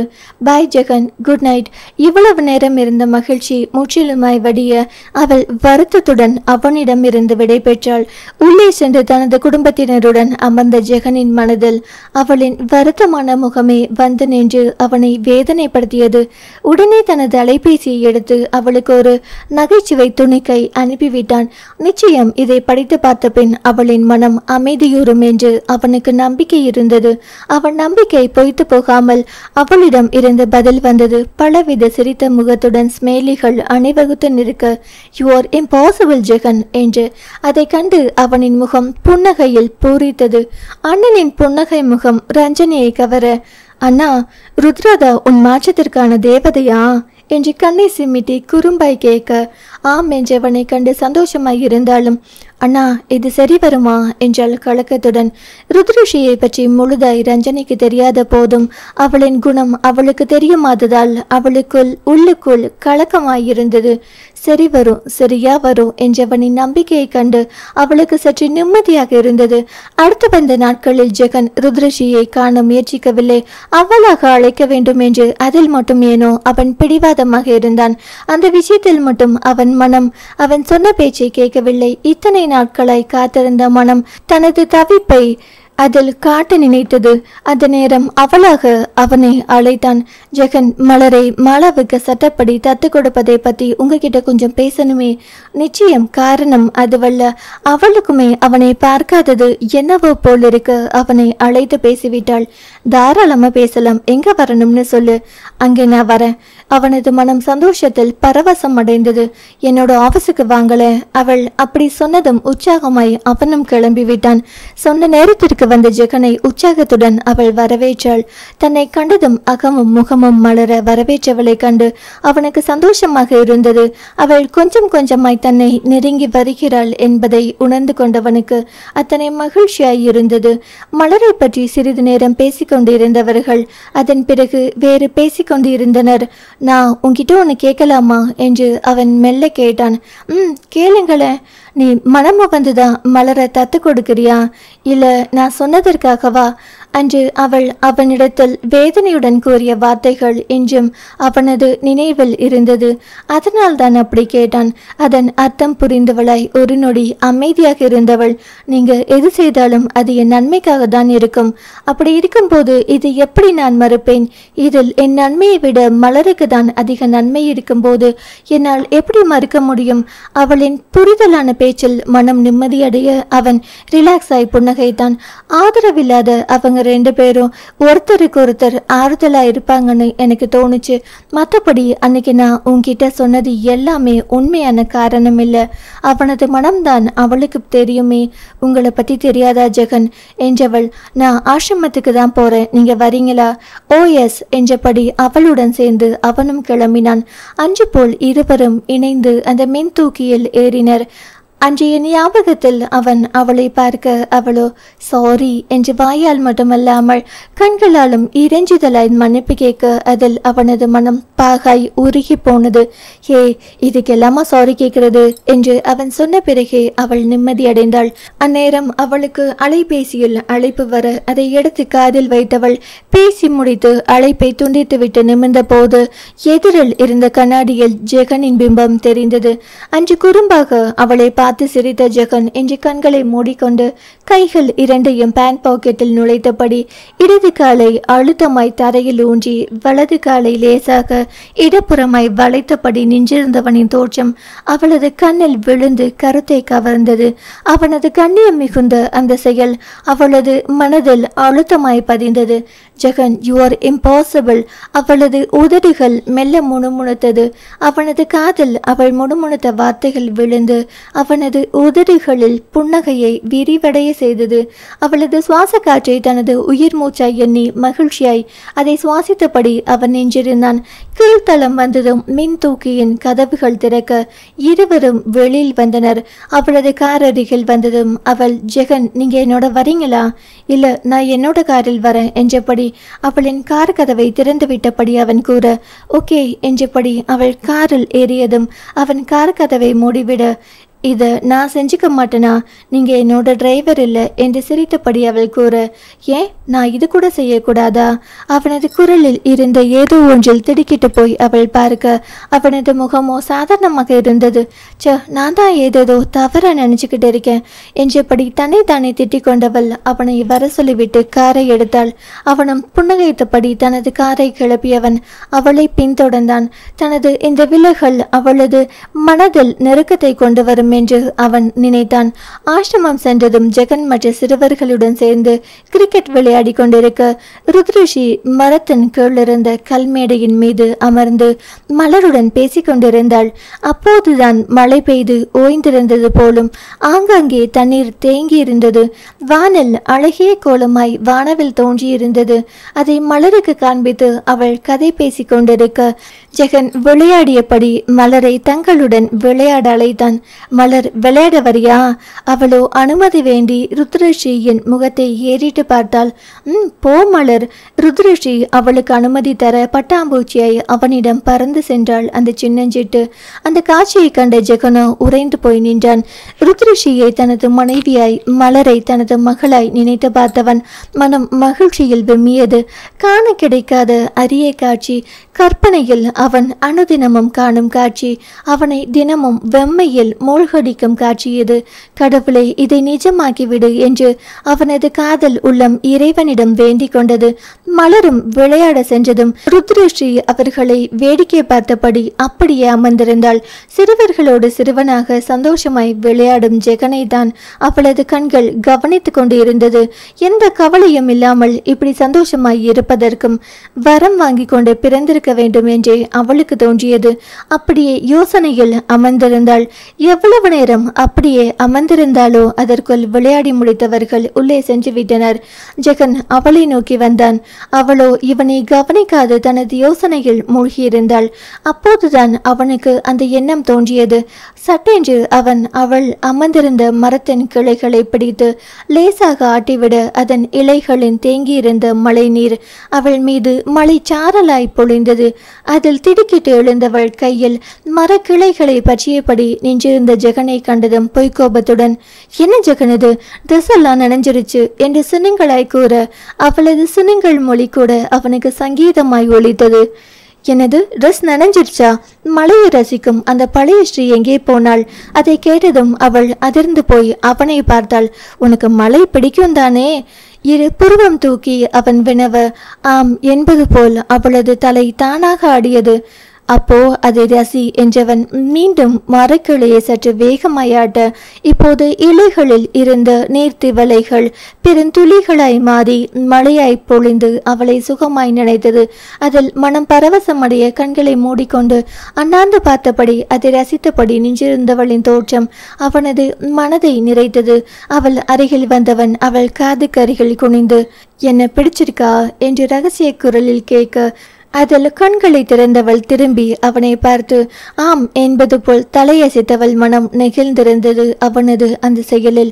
எப்போதும் கம்பீரமாய் நிமிர்வாய் பார்த்து பழகிய ருத்ரஷியை இப்படி நெகிழும் மனதோடு பார்ப்பதற்கு அத்தனை ஆசையாய் இருந்தது அவனுக்கு. நொடி பொழுது அவளின் கண்களை ஊடுருவி பார்த்தவன் இப்ப பிடிச்சிருக்கா என்று கால்களை எக்கியபடி கைகளால் மரக்கிளையை பற்றியவன் இப்போது இன்னும் பலமாய் அதை ஆட்டினான். இலைகளில் எஞ்சியிருந்த நீர் முழுவதும் அவள் மீது மழை துளிகளாய் சிதறி கீழே சிந்தியது. You are impossible Jagan. அவளது செயலில் இதுவரை நெகிழ்ந்திருந்த மனநிலை முற்றிலும் மாறி அவள் கலகலவென சிரிக்க துவங்கினாள் மகிழ்ச்சியாய். அவளது சிரிப்பை இமைக்காது பார்த்திருந்தவனின் மனம் கனத்து போயிருந்தது.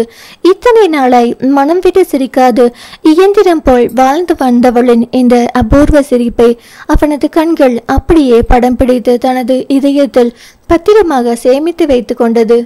ஒரு நண்பனாய் அவளது மகிழ்ச்சியை அவனால் மீட்டெடுக்க முடியுமாயின் காலம் முழுவதும் அவளின் தோழனாக இருக்க அவனுக்கு முழு சம்மதமே.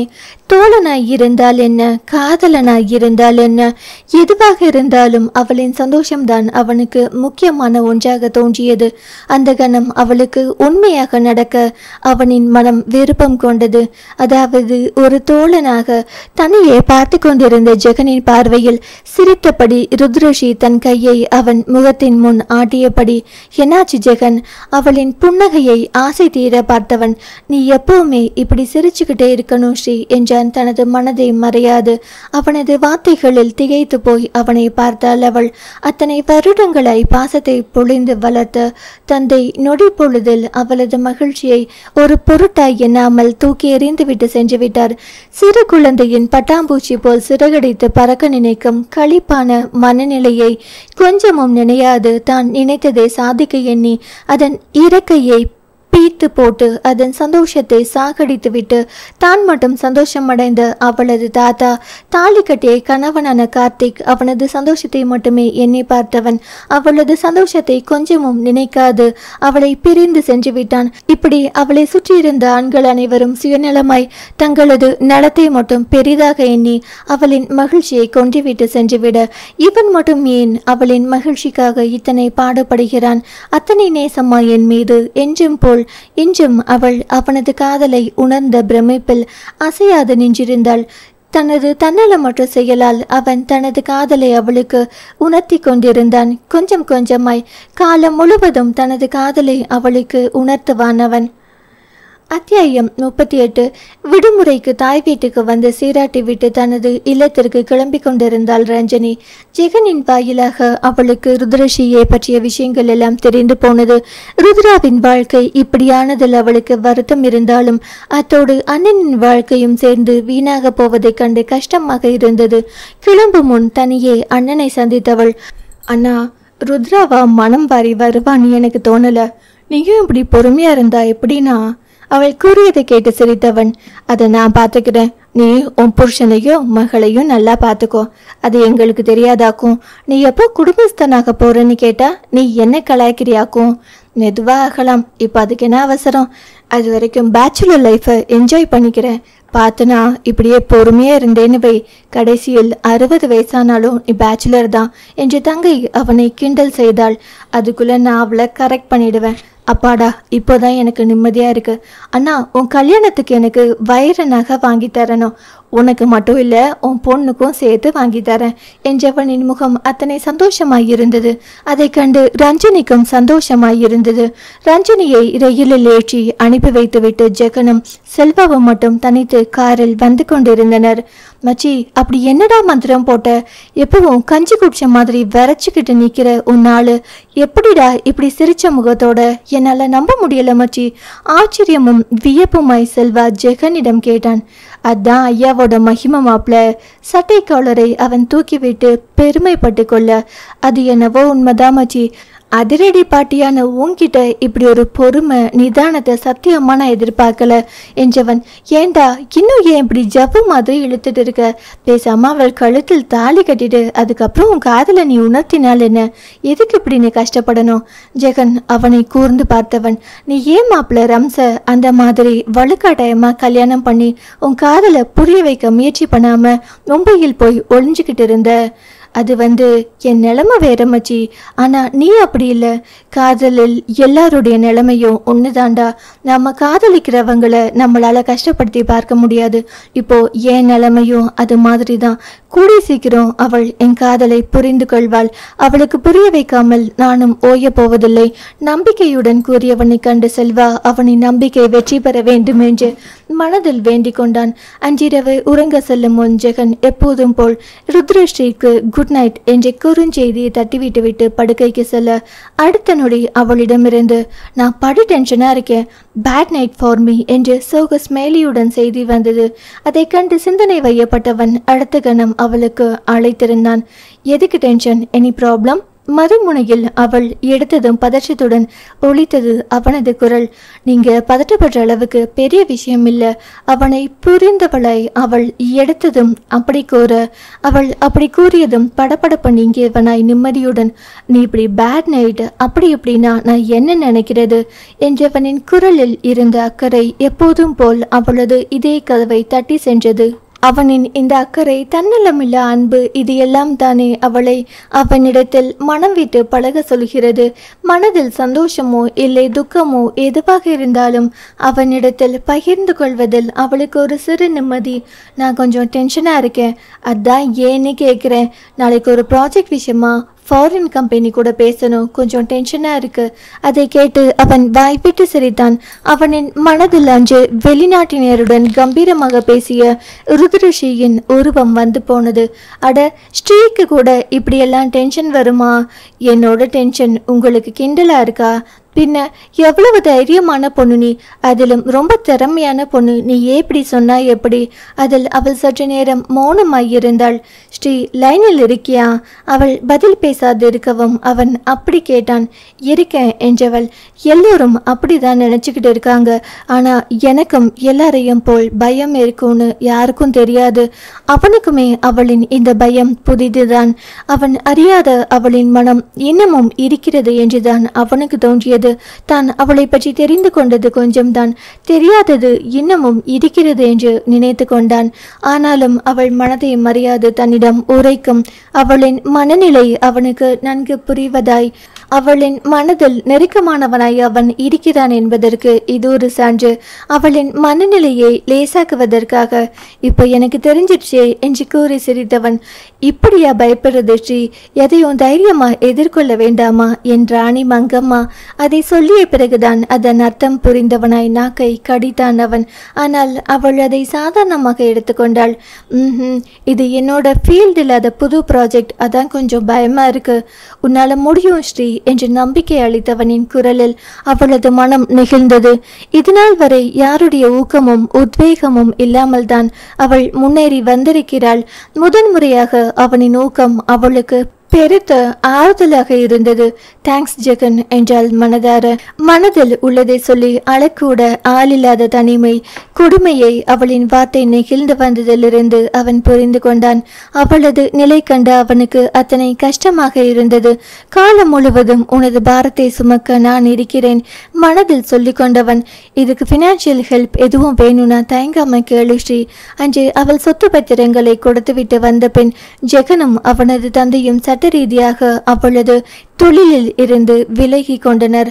அதன் பின் அவளும் அவனும் அதை பற்றி பேசியது கிடையாது. இன்று அவன் அப்படி கேட்கவும் அவளுக்கு மனதுக்கு மிகவும் கஷ்டமாக இருந்தது. சாரி ஜெகன், அன்னைக்கு ஏதோ கோபத்தில். பரவாயில்ல, விட்டுவிடு. எதுக்கு எப்போ பார்த்தாலும் சாரியை தூக்கி சுமந்துக்கிட்டு இருக்க? அதை கேட்டு அவளது மனம் லேசாக, நான் எப்போதுமே சாரியை தானே தூக்கி சுமந்துக்கிட்டு இருக்கேன். ஏன்னா எனக்கு புடவையை தவிர வேற ட்ரெஸ் போட பிடிக்காது.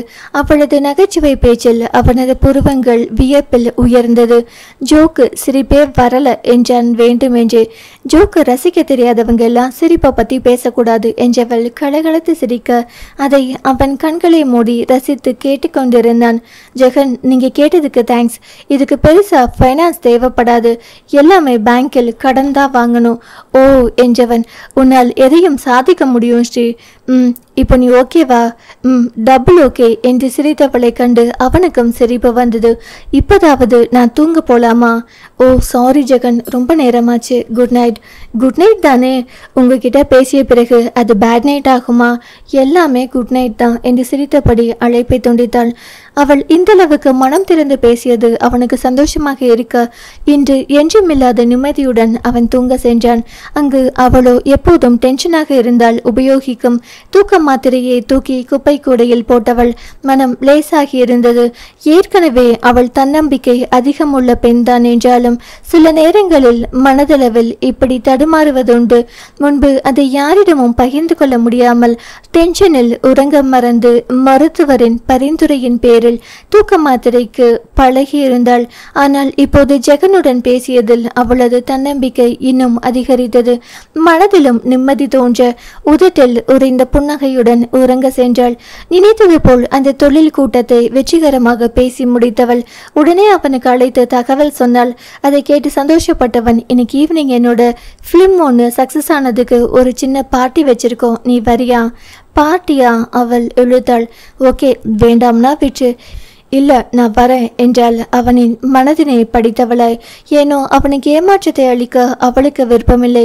மாலையில் வேலையை முடிந்து அவள் வீட்டுக்கு வந்தபோது ஜெகன் அவளுக்காக காத்திருந்தான். சீக்கிரம் கிளம்பி வா என்று அவளை அவசரப்படுத்தியவன் ஷோபனாவிடம் சொல்வது போல், ஆண்டி, உங்க பொண்ணை எப்போதும் போல் டல் கலரில் பாட்டிமா மாதிரி ட்ரெஸ் பண்ண சொல்லாதீங்க, கொஞ்சம் யூத்தா கலர்ஃபுல்லா ட்ரெஸ் பண்ண சொல்லுங்க என்று அவளை பார்த்து சொன்னான். அதில் அவளது முகம் சுருங்கி போனது. ஷோபனாவுக்கு பயமாக இருந்தது. இருவரையும் மாறி மாறி பார்த்தார். ஏனெனில் மகளின் எடுத்தறிந்து பேசும் குணம் அவருக்கு தெரியும் அல்லவா? ஆனால் அவர் நினைத்தது போல் ஒன்றும் பேசாது. ருத்ரஷி அவளின் அறைக்கு சென்று விட்டாள். ஜெகன், அவள் கோபப்பட போகிறாப்பா? அதெல்லாம் கோபப்பட மாட்டாள் என்றான் நம்பிக்கையுடன் அவன். அடுத்த 10 நிமிடங்களில் அடர் பச்சை நிற ஷிஃபான் புடவை உடுத்தி தோல் வரை வழிந்த முடியை அப்படியே விரித்து போட்டு தேவதை போல் அவள் கிளம்பி வந்ததை கண்டு ஜெகன் மனதுக்குள் சொக்கி போய் நின்றான். ஷோபனாவோ மகளின் இந்த மாற்றத்தை ஆச்சரியமாய் பார்த்தார். அவரின் ஆச்சரிய பாவனையை உணர்ந்த ஜெகன், நான் சொன்னேன்ல ஆண்டி என்று கண்ணை சிமிட்ட அதை கண்டு அவருக்கு சிரிப்பு வந்தது. மகளுக்கு பயந்து அடக்கி கொண்டார். ருத்ரஷி அவனை கேள்வியாய் பார்த்தாள். அவளின் விழி கேட்கும் வினாவின் அர்த்தம் புரியாது.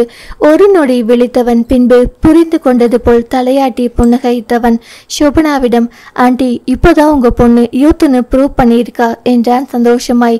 அதை கேட்டதும் அவளது முகம் தாமரை பூவாய் மலர்ந்தது. அவளின் முகமலர்ச்சியை கண்டு அவனின் முகமும் மலர்ந்தது. காரில் போகும்போது பேசாமல் வந்தவளை கண்டு ஜெகன், என்ன கோபமா? இல்லையே.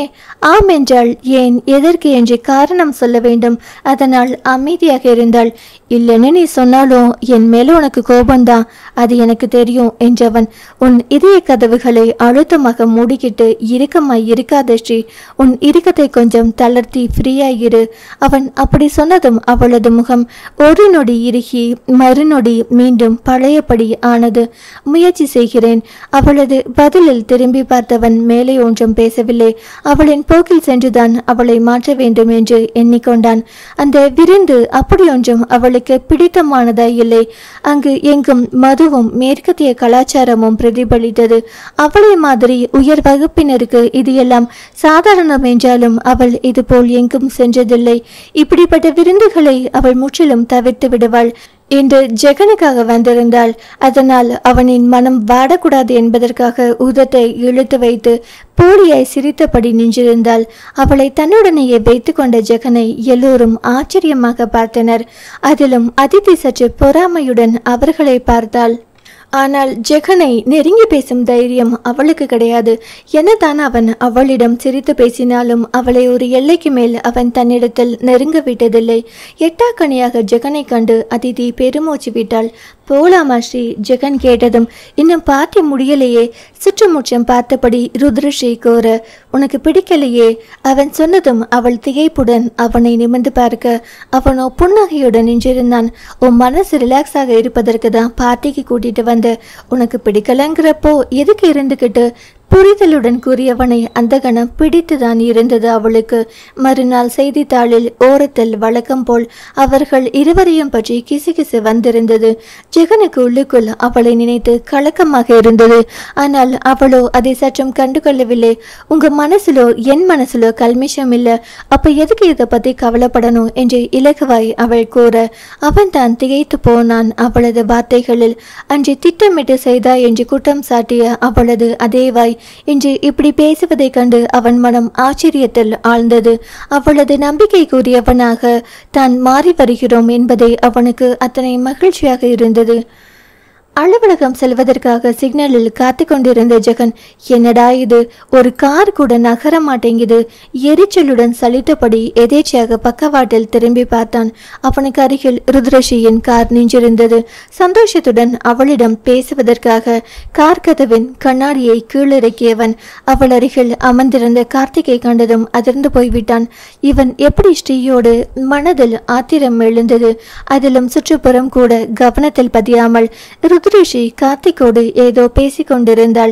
அதற்கு அவனும் தலையாட்டி பொம்மை போல் தலையை ஆட்டிக் கொண்டிருந்தான். கடவுளே, இப்படி இவன் தலையை ஆட்டி ஆட்டி பழையபடி அவளை கவுத்திருவானோ? ஜெகனின் மனம் பயத்தில் படபடவென அடைத்து கொண்டது. எத்தனையோ முறை கார்த்திக் விஷயத்தில் அவனது மனதை சமாதானப்படுத்த முயன்ற போதும் அவனின் மனம் அவ்வளவு எளிதில் சமாதானமாகவில்லை. இப்போதும் அப்படித்தான் அது துடித்தது. அவன் கூப்பிட்டால் இவளுக்கு எங்கே புத்தி போச்சு? ருத்ரஷி மீதும் கோபம் வந்தது. ஆனால் அதை அவளிடத்தில் காட்ட இயலாத கோபத்தில் கார் கண்ணாடியை ஏற்றிவிட்டான். கார்த்திகோடு பேசிக்கொண்டிருந்த ருத்ரஷி அப்போதுதான் ஜெகனின் காரை கவனித்தாள்.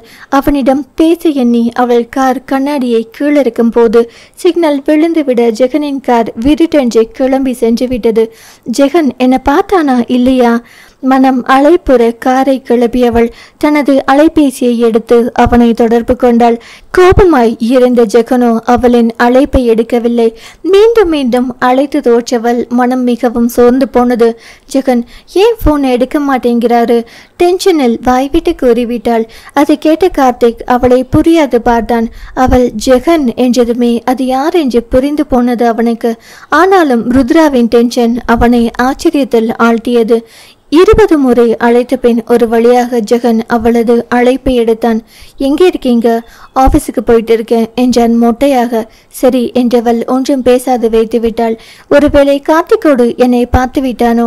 இதை நினைக்கும் போதே அன்று கார்த்திக் வந்தபோது கோபத்துடன் தனது கழுத்தை பிடித்து நெறித்த ஜெகனின் முகம் அவளது நினைவில் வந்தது.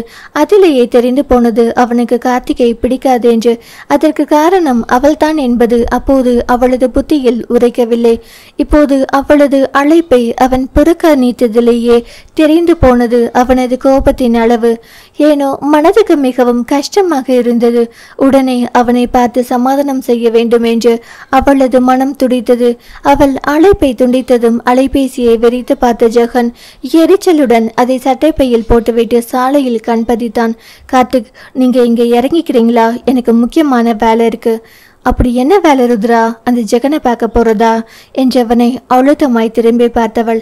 பார்க்க போனா என்ன தப்பு என்றாள் அலட்சியமாய். அவன் ஆள் சரியில்லை Rudra. Karthik, this is your limit, don't cross it. நிச்சயம் உன்னை விட அவர் ஒன்றும் அத்தனை மோசம் இல்லை. கோபத்துடன் சொன்ன இந்த ருத்ரா அவனுக்கு புதிது. ஜெகன் அலைபேசி எடுக்காமல் இருந்ததும் தவித்த ருத்ரா இப்போது அவனை தவறாக சொன்னதும் கோபம் கொள்ளும் இந்த ருத்ரா. அவளின் இந்த முகங்கள் அவனுக்கு புதிதாய் இருந்தது. உணர்வில்லா ஜடத்தினுள் இத்தனை உயிருள்ள உணர்வுகளா? அவளின் தவிப்பு, கோபம் எல்லாம் அவனுக்கு ஏதோ ஒரு செய்தியை சொல்லாமல் சொல்லியது. அதில் மனம் நிம்மதியடைய ரொம்ப சந்தோஷம் ருத்ரா. அவன் என்னை விட நல்லவனாய் இருந்தால் அதை விட சந்தோஷம் எனக்கு வேறில்லை. அவனது முரணான பேச்சில் புரியாது முறைத்து பார்த்தவள் அவனை இறக்கி விட்டு ஒன்றும் பேசாது சென்று விட்டாள். அலுவலகத்திற்கு வந்த ஜெகனுக்கோ வேலை ஓடவில்லை. நல்ல வேளை மதிய உணவு வேலை என்பதால் அங்கு யாருமில்லை. செல்வாவும் வெளியில் சென்றிருந்தான். மனதில் இருந்த குழப்பத்தை தவிர்ப்பதற்காக அவன் ஜன்னல் பக்கம் வந்து நின்றான். ஜன்னல் பக்கம் இருக்கும் திண்டில் எப்போதும் குருவிகளுக்காக தானியம் வைக்கப்பட்டிருக்கும். இது செல்வாவின் ஏற்பாடு. அந்த தானியங்களை கொத்தி திஞ்சிக் கொண்டிருந்த குருவிகளை பார்த்து கொண்டிருந்தவன் மனம் சிறிது லேசாகியது. தனது கையில் சிறிது தானியத்தை எடுத்து அவன் குருவிகள் முன்னிட்டு அவனால் தங்களுக்கு எந்த பாதகமும் இல்லை என்பதை இத்தனை நாளில் உணர்ந்து கொண்ட குருவிகள் தைரியமாக வந்து அவனது கையில் இருந்த தானியங்களை கொத்தி தின்றது. உங்களுக்கு கூட நான் கெடுதல் நினைக்க மாட்டேன்னு தெரியும், ஆனால் ஸ்ரீக்கு ஏன் அது புரிய மாட்டேங்குது. அவனது மனம் வருத்தமாக நினைத்தது. அந்நேரம் ஜெகன் என்றபடி ருத்ரஷி பரபரப்பாய் உள்ளே வந்தாள். இது போலெல்லாம் அலுவலகத்திற்கு அவள் அவனை காண வந்தது கிடையாது. அவன் மனதில் ஆச்சரியம் முளைத்தாலும் அவளது செயலில் வருத்தம் அடைந்த மனது அவளது வருகை கண்டு சந்தோஷம் கொள்ளவில்லை. வா ஸ்ரீ என்று ஒப்புக்க வரவேற்றான். அவனது முகம் புன்னகையை தொலைத்திருந்ததை அவள் உணர்ந்தாள். நீங்க சிக்னலில் என்ன பார்த்தீங்களா? அவன் பதில் பேசாது குருவிகளை பார்த்தான். அவனது மௌனத்திலேயே தெரிந்து போனது அவன் அவளை பார்த்து விட்டான் என்று. சாரி ஜெகன், கார்த்திக்க வேணும்னு நான் கூட்டிட்டு போகல. அவன் கம்பெனி ஹெவி லாஸ்ல ஓடிட்டு இருக்கு. அவனால அதை சமாளிக்க முடியல. ஓ, உடனே அன்னை தெரசா உதவிக்காரம் நீட்டினீங்களாக்கும். அவன் மனதுக்குள் நொடித்து கொண்டான். அதனால் அவன் கம்பெனியை என்னை டேக் ஓவர் பண்ண சொன்னான். இல்லை, முன்பு மாதிரி பார்த்துக்க முடியுமான்னு கேட்க வந்தான். எனக்கு அவனை பார்த்தா பாவமா இருந்தது. ஏன், என்னை பார்த்தா உனக்கு பாவமா இல்லையா? அவன் பார்த்த பார்வையில் அவள் அப்படியே வாய் மூடிக்கொண்டாள். பின்பு மெதுவே, ஜெகன், கார்த்திக் ஒரு குழந்தை மாதிரி, அதுவும் ஒரு முரட்டு குழந்தை மாதிரி. அவனுக்கு எந்த ஒரு காரியத்தையும் எப்படி செய்யணும்னு தெரியாது.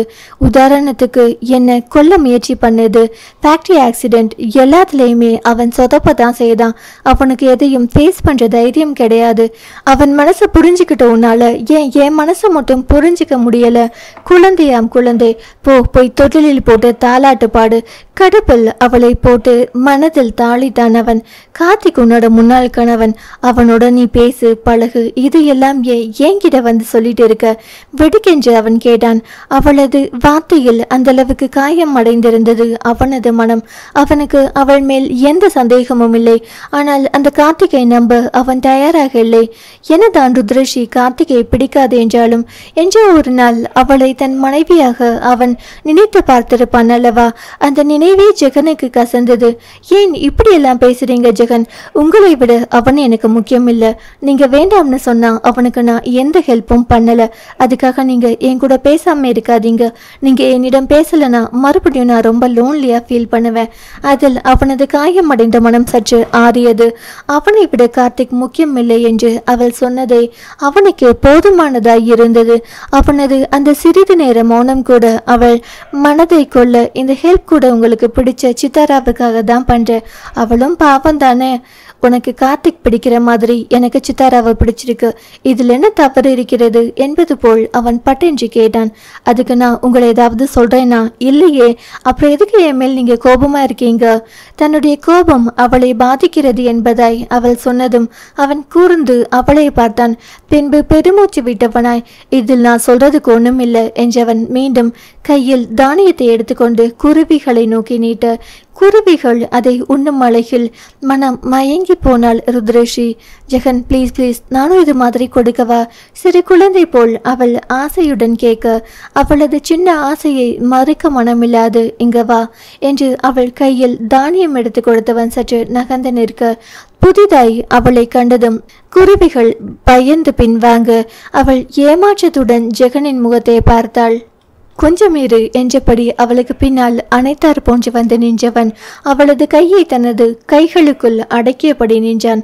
பழகிய அவனை கண்டதும் குருவிகள் பயமில்லாமல் வந்து அவள் கையில் இருந்த தானியத்தை கொத்தி உண்ண ஆரம்பித்தது.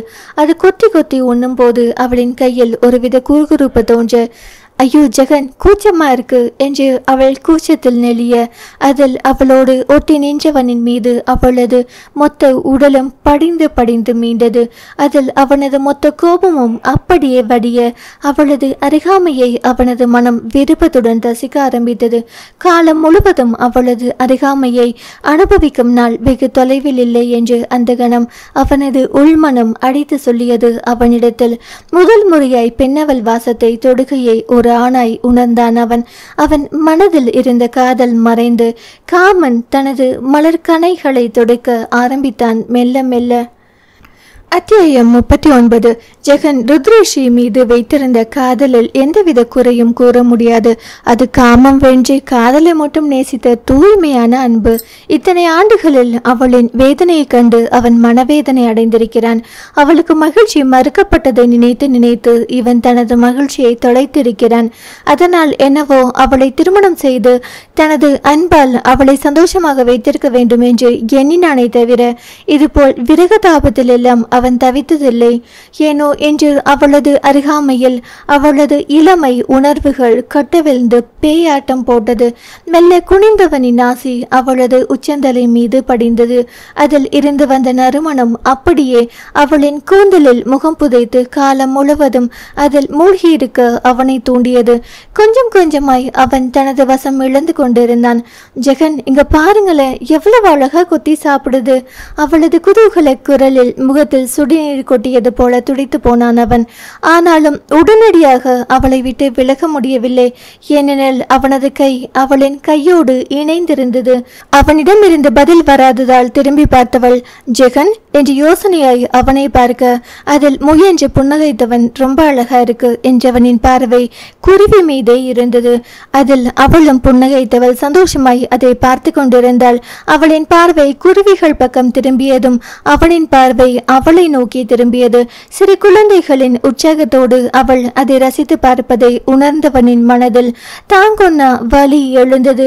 மனதளவில் அவள் ஒரு சிறு குழந்தை தானோ, அப்படித்தான் அவனுக்கு தோன்றியது. அதை மெய்ப்பிப்பது போல் அவள் அந்த குருவிகளை அத்தனை சந்தோஷத்துடன் பார்த்து கொண்டிருந்தாள். தினமும் அன்றாடம் பார்க்கும் இந்த குருவிகளை கூட ரசித்து பார்க்க முடியாமல் அவளது உணர்வுகளை கொன்ற விதியின் மீது கடும் கோபம் வந்தது. அதைவிட அவளது மனநிலை புரியாமல் உணர்ச்சி வசப்பட்ட தன் மீது அவனுக்கு அத்தனை கோபம் வந்தது. அத்தனை அவமானமாக இருந்தது, அத்தனை வெறுப்பாக இருந்தது. அவள் இப்போது உலகத்தை ரசிக்க துடிக்கும் சிறு குழந்தை. முதலில் அவள் ஒரு குழந்தையாய் மாறி உலகத்தை ரசிக்கட்டும். அதன் பிறகு மெல்ல அவளிடம் மாற்றத்தை கொண்டு வர வேண்டும். அதற்கு நீண்ட காலம் தான் காத்திருக்க வேண்டும் என்றே அவனுக்கு தோன்றியது. காத்திருப்பதொன்றும் அவனுக்கு புதிதல்லவே. தன்னவளுக்காக எத்தனை பிறவி வேண்டும் என்றாலும் அவன் காத்திருக்க தயார். அந்நேரம் அவளது அலைபேசி அடித்தது. இடது கையில் இருந்த கைப்பையை எடுத்து அவனிடம் நீட்டியவாறு, ஜெகன், போன் எடுத்து தாங்கள என்றவளின் பார்வை முழுவதும் அந்த குருவிகள் மீதே இருந்தது. அவள் சொல் பணிந்து அவன் அலைபேசியை எடுத்து கொடுத்தான். இடது கையால் அதை வாங்கி காதில் வைத்தவள் வாய் பேசினாலும் பார்வை ஜன்னல் பக்கமே இருந்தது. அவள் சற்று குனிந்திருந்ததாலோ என்னமோ முன்புறம் வெட்டிவிடப்பட்டிருந்த முடி முன்னால் விழுந்து கண்களை மறைத்தது. ஒரு கையில் அலைபேசியும் ஒரு கையில் தானியமும் வைத்திருந்தவளால் அதை ஒதுக்கிவிட முடியவில்லை. சற்று சிரமமாக இருந்தது. அதை அவனும் பார்த்து கொண்டுதான் இருந்தான். ஆபத்துக்கு பாவம் இல்லை என்று நினைத்தானோ, இல்லை சற்று முன் நினைத்தது போல் அவளை குழந்தையாய் எண்ணினானோ, ஏதோ ஒன்று அவன் மெல்ல தனது கையால் அவளது முடியை சுருட்டி காதின் பின்பக்கமாய் வளைத்து விட்டான். அவனது அந்த செயலில் திகைத்து போனவள், நான் பிறகு பேசுறேன் என்றபடி அலைபேசியை அணைத்துவிட்டு அவனை பார்த்தாள். என்ன ஸ்ரீ? சாதாரணமாய் கேட்டவனின் பார்வையில் எந்தவித கள்ளமும் இல்லை. அவனின் பார்வையில் அவள் சிறு குழந்தை போல் தான் தோன்றினாள். தன் காதலியை தான் பெற்ற மகளை பார்க்கும் காதலன் கிடைப்பது ஒரு அரிய வரம் தான். அந்த அரிய வரம் ருத்ரஷிக்கு கிடைத்திருந்தது. ஆனால் அவளின் மனமோ அவனது தொடுகையில் படபடவென அடித்து கொண்டது. ஏன், எதற்கு என்று தெரியாமல் உள்ளுக்குள் ஒரு தடுமாற்றம். தனது தடுமாற்றத்தை மறைப்பதற்காக அவள் மீண்டும் குருவிகள் பக்கம் திரும்பிக் கொண்டாள். அவளின் தடுமாற்றத்தை அவன் வேறு மாதிரி எடுத்துக்கொண்டான். தன்னுடைய இயல்பான செய்கை அவளுக்கு பிடிக்கவில்லையோ என்று. சாரி ஸ்ரீ. முடி முன்னே விழுந்து கண்ணை மறைச்சுக்கிட்டு இருந்தது. இட்ஸ் ஓகே ஜெகன் என்றவள் தனது படபடப்பையும் தடுமாற்றத்தையும் தள்ளி வைத்துவிட்டு, இப்போ என் மேல எந்த கோபமும் இல்லையே? இல்லை என்று பளிச்சென்று புன்னகைத்தவனுக்கு இப்போது அவள் மீது எந்த கோபமும் இல்லை. அப்போ நான் கார்த்திக்கு உதவி பண்ணலாம் இல்லையா? அவனை நிமிர்ந்து பார்த்து அவள் கேட்க, சித்தாராவுக்காக உதவி பண்ணலாம் என்றான் நம்மட்ட சிரிப்புடன். நீங்க இருக்கீங்களே. சந்தோஷமாய் சிரித்தவளை அவன் நேசத்தோடு பார்த்து கொண்டிருக்கும் போது செல்வா அரைக்கதவை திறந்து கொண்டு உள்ளே வந்தான். ருத்ரஷியை இங்கு அவன் கொஞ்சமும் எதிர்பார்க்கவில்லை. அதிலும் அவள் வாய்விட்டு சிரித்தது அதை ஜெகன் ஆர்வமாய் பார்த்து கொண்டு இருந்தது. எல்லாமே அவனுக்கு கனவு போல் இருந்தது. தன் கையை கிள்ளி பார்த்து கொண்டவனுக்கு அது வலிக்க கண்ணால் காண்பது கனவல்ல நனவு என்பது அவனது மூளைக்கு உரைத்தது. சாரி, ஜெகன் மட்டும் இருப்பான்னு நினைச்சு அவன் ருத்ரஸ்ரீயிடம் மன்னிப்பு கேட்க அவளோ செல்வாவை பார்த்து புன்னகைத்தவள் ஜெகனிடம் பாய் ஜெகன் என்றபடி விடை பெற்றவள் செல்வாவை தாண்டி செல்லும் போது வரேங்க என்று சொல்லிவிட்டு சென்றாள். அவளை ஏதோ அதிசய பிறவி போல் பார்த்தான் செல்வா. ஏண்டா இவ்வளவு நேரம், இது நண்பனை இவ்வளவு நேரம் காணவில்லையேன்னு கவலையா கேட்கிற கேள்வியா, இல்லை இவ்வளவு நேரம் கழிச்சு வந்தேனேன்னு சந்தோஷமா கேட்கிற கேள்வியா? சந்தேகமாய் நண்பனை பார்த்தான் செல்வா. கவலையும் இல்லை சந்தோஷமும் இல்லை. ஏண்டா உனக்கு மட்டும் இப்படி டிசைனா யோசிக்க தோணுது? இல்லை, பூஜை வேலை கரடி மாதிரி ராங் டைம்ல எஞ்சி கொடுத்துட்டேனேன்னு நினைச்சேன். அதை கேட்டதும் ஜெகனின் முகம் கருத்து போனது. தனது மனதின் தடுமாற்றத்தை நினைத்து என்னடா அதிசயம் இது, ருத்ரஸ்ரீ மேடம் தானே இவங்க? அவளோட புன்னகை முகத்தை பார்த்ததும் அப்படியே நான் ஷாக் ஆகிட்டேன் என்று நகைச்சுவை பாணியில் சொல்லியவன், ஆனாலும் இந்த ஸ்பீட்ல போனா நாடு தாங்காதுடா, எனக்கே லேசா நெஞ்சு வலிக்கிற மாதிரி இருக்கு, என்ன பார்க்கிற அதிர்ச்சியில் தான் என்று செல்வா நண்பனை கலாய்த்தான். சோ, நானே அவளை நினைச்சு ஃபீல் பண்ணிட்டு இருக்கேன், நீ வேற கடுப்பேத்திக்கிட்டு. நீ ஃபீல் பண்ணலனா தான் மச்சி ஆச்சரியம், நீ உன் ஃபீலிங்கை கண்டினியூ பண்ணு, நான் என் வேலையை பார்க்குறேன் என்றபடி செல்வா நகர்ந்தான். ஜெகனும் தனது மனதில் வருத்தத்தை ஒதுக்கி வைத்துவிட்டு வேலையில் கவனத்தை செலுத்தினான். ஆனால் அவனின் மனதுக்குள் அவளின் குழந்தைத்தனத்தை மீட்டெடுக்க வேண்டும், அவளின் உணர்வுகளை உயிர்ப்பிக்க வேண்டும் என்கிற யோசனை மட்டும் விடாமல் ஓடிக்கொண்டே இருந்தது. எப்படி என்று பலவாறு யோசித்தவன் அந்த வழியை கண்டுபிடித்தான். அதை செயலாற்ற எண்ணி உடனே செல்வாவை அழைத்து விஷயத்தை சொல்ல அவன் அற்பபதர் போல் இவனை பார்த்து வைத்தான். அவன் காதலிய பார்க்க பீச்சுன்னு சந்திக்க விருப்பப்படுவாங்க இல்லையா, தனியா சந்திச்சு மேட்டரை முடிக்க ஆசைப்படுவாங்க. ஆனா உனக்கு மட்டும் எப்படிரா இப்படியெல்லாம் விபரீத ஆசை தோணுது? முடியல மச்சி. உண்மையாகவே ஜெகனின் அலப்பறையை அவனால் தாங்க முடியவில்லை. போடா, சொன்னதை செய், பெருசா அட்வைஸ் பண்ண வந்துட்டான். மேட்டர் முடிஞ்சா எல்லாம் முடிஞ்சுதாடா? டெஃபினெட்லி. இல்லையா பின்ன? பாப்பா மாதிரி இருக்கிறவளுக்கு ஒரு பாப்பாவை கொடுத்துட்டேன்னு வச்சுக்கோ, எல்லா மேட்டரும் ஃபினிஷ்டு.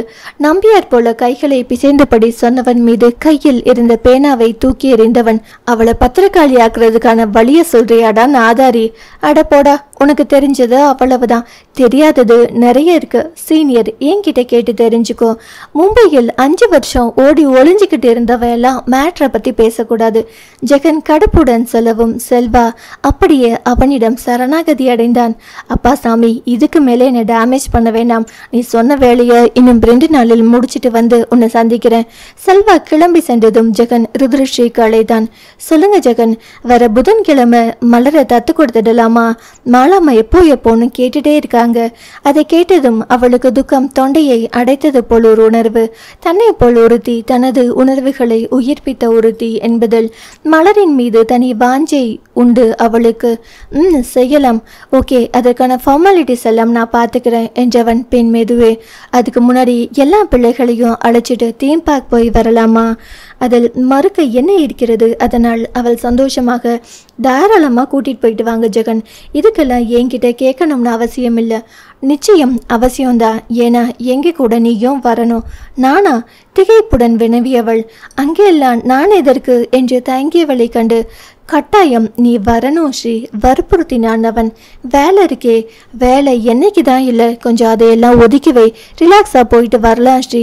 மேலும் அவன் வற்புறுத்த அரை மனதாய் அவளும் சரி என்று சம்மதித்தாள். அடுத்து வந்த 2 தினங்களில் தீம் பார்க் செல்ல முடிவு செய்யப்பட்டது. அதற்கான அனைத்து ஏற்பாடுகளையும் ஜெகனே பார்த்து கொண்டான். தீம் பார்க் செல்லும் நாளும் வந்தது. அதற்கென்று தயாராக இருந்த பேருந்தில் அனைவரும் ஏறினர். ருத்ரஸ்ரீ உள்பட. தங்களுடன் வருவதாக இருந்தால் தனியாக காரில் எல்லாம் வரக்கூடாது, பேருந்தில் அனைவருடனும் சேர்ந்து பயணிக்க வேண்டும். அதேபோல் 8 முழ புடவையை சுற்றி கொண்டு வரக்கூடாது, வேறு உடை அணிந்து வர வேண்டும் என்று ஏதோ டேர்ம்ஸ் அண்ட் கண்டிஷன் போல் கூறிய ஜெகனை கண்டு அவளுக்கு விசித்திரமாக இருந்தாலும் ஏனோ அவன் கூறியதற்கு மறுத்து பேச மனம் வரவில்லை. சுடிதாரில் சின்ன பெண் போல் சிக்கென்று காட்சியளித்த அவனது தேவதை பெண்ணை பார்த்து அவனது உள்ளம் தடுமாறத்தான் செய்தது. ஆனாலும் முயன்று தன்னை அடக்கி கொண்டான். உலகத்தில் உள்ள அத்தனை சந்தோஷங்களையும் முழுவதும் அவளை அனுபவிக்க செய்த பின்னரே அவனின் காதலை உணர்த்த வேண்டும். அதுவரை அவன் கடைபிடிக்க வேண்டிய ஒரே விஷயம் பொறுமை. அவளின் ஆழ்மனதின் சிறுவயது இயக்கங்களை அந்த காதலன் சரியாக புரிந்து கொண்டான். ஆடலும் பாடலுமாக சிறுவர்கள் ஆடி பாடி மகிழ்ந்தபடி வர ருத்ருஷி சிறு புன்னகையுடன் அவர்களை பார்த்து கொண்டு வந்தாள். அவளுடன் சகுந்தலா, மாலா இருவரும் அமர்ந்திருந்தனர். அத்தனை குழந்தைகளையும் சமாளிக்க வேண்டுமே, அதனால் மாலாவுடன் வந்திருந்தார். தீம் பார்க்கின் நுழைவாயிலில் செல்வா இவர்களுக்காக காத்திருந்தான். அதற்கான நுழைவு சீட்டு முதல் உணவு வரை எல்லாவற்றையும் அவன்தான் ஏற்பாடு செய்திருந்தான். அன்று அங்கு கூட்டம் குறைவாக இருந்தது. அதனால் குழந்தைகள் அனைவரும் குதூகலத்துடன் சுற்றி வந்தனர். எல்லோரும் ஆளுக்கு ஒரு விளையாட்டில் ஈடுபட்டிருக்க ருத்ருஷி அங்கிருந்த ராட்சச ஜெயின்ட் வேலை ஆச்சரியமாக பார்த்து கொண்டிருந்தாள். இதில் நீ போறியா ஸ்ரீ? திடுமன ஒழித்த ஜெகனின் குரலில் திரும்பி பார்த்து ருத்ருஷி அவனை பார்த்து சிரித்தவள். நானா? Are you jogging? இல்ல சீரியஸாக தான் சொல்றேன் என்றவனது முகத்தில் குறும்போ கேலியோ இல்லை, மாறாக தீவிர பாவனை தான் இருந்தது. நான் என்ன சின்ன பிள்ளையா? அது எல்லாம் வேண்டாம் என்று மறுத்தவளை விடாபடியாய் மாலா மலருடன் சேர்ந்து அதில் ஏற வைத்தான். முதலில் தயங்கினாலும் போக போக அந்த புது அனுபவத்தை ருத்ருஷி ரசிக்கத்தான் செய்தாள். முகமெல்லாம் மகிழ்ச்சியில் பூரிக்க கீழே நின்றிருந்த ஜெகனை கண்டு உற்சாகமாய் கையை ஆட்டவும் அவள் தவறவில்லை. அவளது சின்ன சின்ன ஆசைகளை நிறைவேற்றிய சந்தோஷத்தில் அவன் அவளையே பார்த்தபடி மகிழ்ச்சியாய் நின்றிருந்தான். டே மச்சி, நீ சொல்லும் போது என்னடா இது இப்படி சொல்றியேன்னு நினைச்சேன், ஆனா இப்ப புரியுதுடா என்றபடி செல்வா அங்கு வந்து நின்றான். இப்போ அவள் மனசுக்கு 7 வயசு. அப்போ இழந்த சந்தோஷங்களை இப்போ அனுபவிச்சுட்டு இருக்கிறாள். இந்த மாதிரி குழந்தை மனம் கொண்டவளை போய் எப்படிடா உன்னால அப்படி சொல்ல முடிஞ்சது? சாரிடா, இப்படி இருக்கும்னு நான் நினைக்கவே இல்லை. ஆள் பார்க்க ரொம்ப தைரியமா இருந்ததால அப்படி நினைச்சேன் என்று சொல்லவும் வருத்தப்பட்டவன். மச்சி, எனக்கு ஒரு டவுட்டு என்றான். பள்ளிக்கூடத்தில் பிள்ளைகள் கையை தூக்குவது போல் தன் கையை தூக்கியபடி. இப்பதான் அவள் மனசுக்குள் 7 வயசுனா அது எப்போ 18 வயசு வர்றது? நீ எப்போ கல்யாணம் பண்ணி குழந்தை குட்டின்னு பெத்துக்கிறது? அடங்க மாட்டியாடா நீ என்று அவன் முதுகில் 2 அடி வைத்தான் ஜெகன். பின்ன என்னடா இப்படியே போய்கிட்டு இருந்தா எப்படி? சட்டுப்புட்டுன்னு ஆகிற காரியத்தை பார்க்காம இப்படி மனசுக்குள்ள வச்சுக்கிட்டு புழுங்கிக்கிட்டு இருந்தா என்ன அர்த்தம்? காதலை உணர்த்துறதுக்கோ கல்யாணம் பண்ணி குடும்பம் நடத்துறதுக்கோ 1 நிமிஷம் ஆகாது மாப்பிள்ள. ஆனா அது உடலால் மட்டும்தான் அவளை இணங்க வைக்க முடியும். நான் அவ கூட ஆயுள் முழுவதும் மனதார வாழ ஆசைப்படுறேன். அதுக்கு அவள் இதயத்தில் நுழைந்த பிறகுதான் நீ சொல்றதெல்லாம் வருவாடா. ஜெகன், நீங்க இல்லாம என்னால வாழ முடியாதுன்னு அவளை என்னை தேடி வருவா. அந்த நாள் சீக்கிரம் வரும். உனக்கு ஒன்று தெரியுமா? அவள் ஒன்றும் எதையும் புரிஞ்சுக்கிடாத ஜடையுல என் காதலை நல்லா புரிஞ்சுக்கிட்டதால தான் என்னோட நட்புடன் பழகுகிறாள். விரைவில் அந்த நட்பு காதலாக மாறும். நம்பிக்கையுடன் பேசிய நண்பனை கண்டு பிரமிப்பாக இருந்தது செல்வாவுக்கு. அவனும் காதல் திருமணம் புரிந்தவன் தான். ஆனால் ஜெகன் அளவுக்கு அவன் காதலித்தானா என்றால் அது நிச்சயம் கேள்விக்குறிதான். அதன் பின் ருத்ருஷியை அவன் ஊக்குவிக்க வேண்டிய அவசியமே இல்லாமல் அவளை உற்சாகமாய் அங்கிருந்த எல்லா விளையாட்டிலும் கலந்து கொண்டாள். அன்று யாராவது தெரிந்தவர்கள் அவளை பார்த்திருந்தாள் இது ருத்ருஷி தானா என்று ஆச்சரியம் அடைந்திருப்பர்.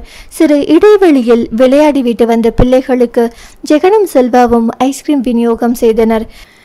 ஏன், எனக்கெல்லாம் ஐஸ்கிரீம் கிடையாதா? தலையை சரித்து புன்னகையுடன் கேட்ட ருத்ருஷியை கண்டு ஆச்சரியப்பட்ட ஜெகன், உனக்கில்லாததா? இந்த பிடி என்று கை நிறைய ஐஸ்கிரீமை அள்ளி கொடுக்க, இல்ல ஒன்று போதும் என்றவள் ஒரு ஐஸ்கிரீமை எடுத்து சுவைத்தாள். அவளது இதழ்கள் ஐஸ்கிரீமை ரசித்து ருசித்து சுவைத்த அழகில் அவளது இதழ்களை அதே போல் ரசித்து ருசித்து சுவைக்க வேண்டும் என்று மனதில் எழுந்த ஆவலை அடக்க இயலாது தனது பார்வையை வேறுபுறம் திருப்பிக் கொண்டான் ஜெகன். இவளை சிறு பெண்ணில் சேர்த்தி என்பதா, இல்லை பெரிய பெண்ணில் சேர்த்தி என்பதா?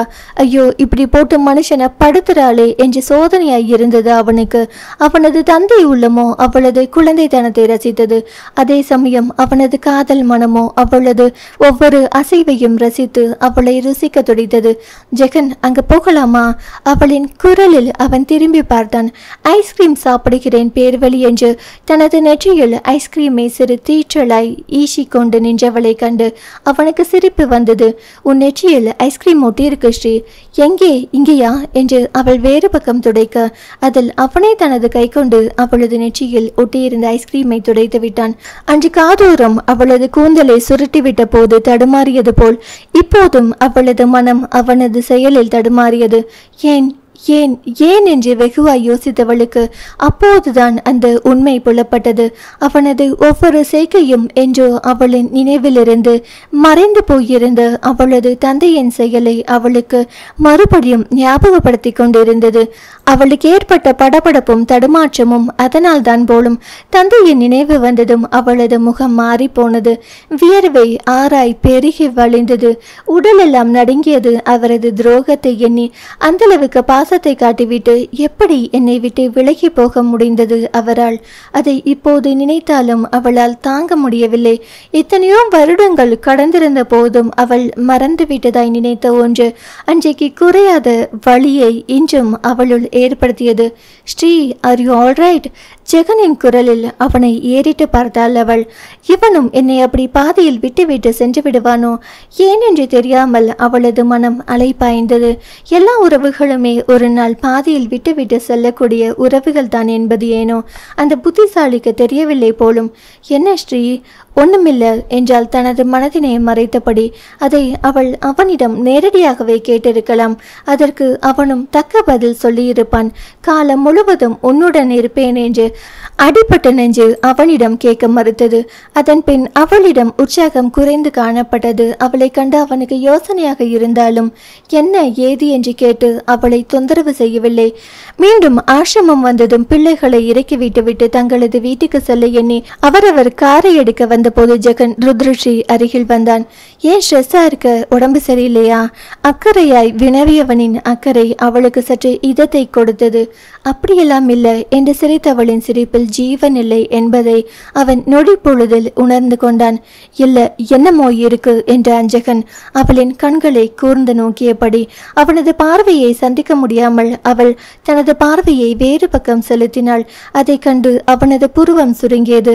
இன்று முழுவதும் நன்றாகத்தானே இருந்தாள், எப்போது இப்படி மாறினாள் என்று யோசித்தவனுக்கு தான் அவளது நெற்றியை துடைத்து விட்டதிலிருந்துதான் இப்படி இருக்கிறாள் என்பதை உணர்ந்து கொண்டான். சாரி ஸ்ரீ, நான் வேணும்னு தொடச்சி விடல. அவனது மன்னிப்பில் அவள் தான் மனம் பதறி போனாள். ஐயோ, உங்க மேல் எந்த தப்பும் இல்லை. பின்ன ஏன் இந்த வருத்தம்? விடாமல் கேட்டவனை கண்டு என்னோட டேட் ஞாபகம் வந்தது. யாரிடமும் அவள் இதுபோல் சொந்த வாழ்க்கையை பற்றியோ தன் மனதில் உள்ளதை பற்றியோ பேசியதில்லை. ஆனால் முதன்முறையாக அவனிடம் தன் மனதினை திறந்தாள். அன்னைக்கு நீங்க முடிய ஒதுக்கி விட்டப்போ, இப்ப ஐஸ்கிரீமை தொடச்சு விட்டப்போ, இது எல்லாமே எனக்கு அவரை தான் ஞாபகப்படுத்தியது. அவ்வளவு பாசம் வைத்திருந்தவர் கடைசியில் மேலே சொல்ல முடியாமல் பெருமூச்சு விட்டவளை அவன் இரக்கம் பொங்க பார்த்தான். ஓகே ஜெகன், நான் கிளம்புறேன் என்றபடி விடை பெற்று கார் கதவை திறந்து ஏற போனவளை தடுத்து நிறுத்தினான் அவன். தெளிவில்லாமல் இருக்கும் அவளது முகம் அவனை வெகுவாய் பாதித்தது. அடுத்த நொடி அவன் சிறிதும் யோசிக்காமல் அவளது வலக்கையை எடுத்து தன்புறமாய் நீட்டியவன் அதன் மீது தனது வலது கையை அழுந்த வைத்தவாறு, யார் உன்னை விட்டு போனாலும் நான் உன்னை விட்டு போக மாட்டேன் ஸ்ரீ, இது சத்தியம் என்று சத்தியம் செய்தான் அவன். அவனது சத்தியம் தோழமையின் சத்தியமா இல்லை காதலில் சத்தியமா? அவன் இதை தோழனாக சொன்னானா இல்லை காதலனாக சொன்னானா? எப்படி நினைத்து அவன் சொல்லியிருந்தாலும் அவனது அந்த வார்த்தைகளில் அவளது மனம் பெரும் ஆறுதல் அடைந்தது என்னவோ உண்மை. அந்த கணம் அவனது அருகாமை, அவனது தோழமை அவளுக்கு மட்டுமே வேண்டும் என்று அந்த பேதையுள்ளம் பேராசை கொண்டது. அன்பிற்கு எங்கே அவளுக்கு அந்த அன்பை திகட்ட திகட்ட அளிக்கும் அவனை அவளால் என்றுமே இழக்க முடியாது. அந்த கணம் அதை உணர்ந்தவனாய் அவளது கரம் அவனது கரத்தை அழுத்தமாய் பற்றியது. அத்தியாயம் 40. அதிகாலையில் எழுந்து ருத்ரஸ்ரீ பால்கனியில் வந்து நின்றாள். பறவைகளின் கீச் கீச் என்ற ஒளியில் அவளது முகம் மலர்ந்தது. அதைவிட அதிகாலை குளிர்காற்று உடலை ஊடுருவி சென்றதில் அவளது தேகம் சிலிர்த்தது. முன்பு இது போலெல்லாம் எழுந்த சுற்றுப்புறத்தை ரசித்து பார்த்ததில்லை. அதற்கென்று அவள் நேரம் ஒதுக்கியதுமில்லை. இரவு தாமதமாக உறங்குபவள் காலையில் எழுந்து அலுவலகத்திற்கு ஓடத்தான் அவளுக்கு நேரம் சரியாக இருக்கும். ஆனால் இப்போ கொஞ்ச நாளாய் அவளது மனம் மிகுந்த சந்தோஷத்தில் இருந்தது. அதற்கு காரணம் ஜெகன் எப்போதும் அவளுடன் இருப்பேன் என்று கூறியதுதான். தனக்காக ஒருவன் இருக்கிறான், தனது சுக துக்கங்களை பகிர்ந்து கொள்ளவும் ஆள் இருக்கிறது என்பதாலோ என்னமோ அவளது மனம் மிகவும் லேசாகி காணப்பட்டது. முன்பு இருந்த அழுத்தம் இப்போது அவளிடத்தில் இல்லை. எப்போதும் அவளிடத்தில் இருக்கும் இறுக்கம் தளர்ந்து எந்நேரமும் அவள் முகத்தில் மலர்ச்சி காணப்பட்டது. அவள் சிரிக்கும் சிரிப்பு மனதார இருந்தது. முன்பு போல் அடுத்தவர்களுக்காக போலியாய் ஒட்ட வைத்த சிரிப்பாக அது இல்லை. கீழ்வானில் உதித்த ஆதவனை ரசித்தபடி நின்றிருந்தவளின் கண்களில்தான் எத்தனை ரசனை! அவளுள் இருக்கும் இன்னொரு ருத்ரஷிக்கு பிறப்பு கொடுத்த ஜெகனும் அவளுக்கு இன்னொரு தாய்தான். அன்று மலரை மாலாவுக்கு தத்து கொடுக்க வேண்டும். இப்போது அதை நினைத்து முன்பு போல் அவள் மனதில் வருத்தமில்லை. ஜெகன் எதை செய்தாலும் சரியாகத்தான் செய்வான் என்று அவளுக்கு நம்பிக்கை இருந்தது. நிச்சயம் இது மலருக்கு நன்மையை தான் அளிக்கும் என்று ஜெகனும் அங்கு வருவான் என்ற நினைவு வந்ததும் அவளது முகத்தில் புன்னகை விரிந்தது. அவனை பார்த்து 3 நாட்கள் ஆயிற்று. அவனை காணப்போகும் ஆவலில் அறைக்குள் வேகமாக சென்றவள் குளித்து முடித்து வெளியில் கிளம்ப தயாரானாள்.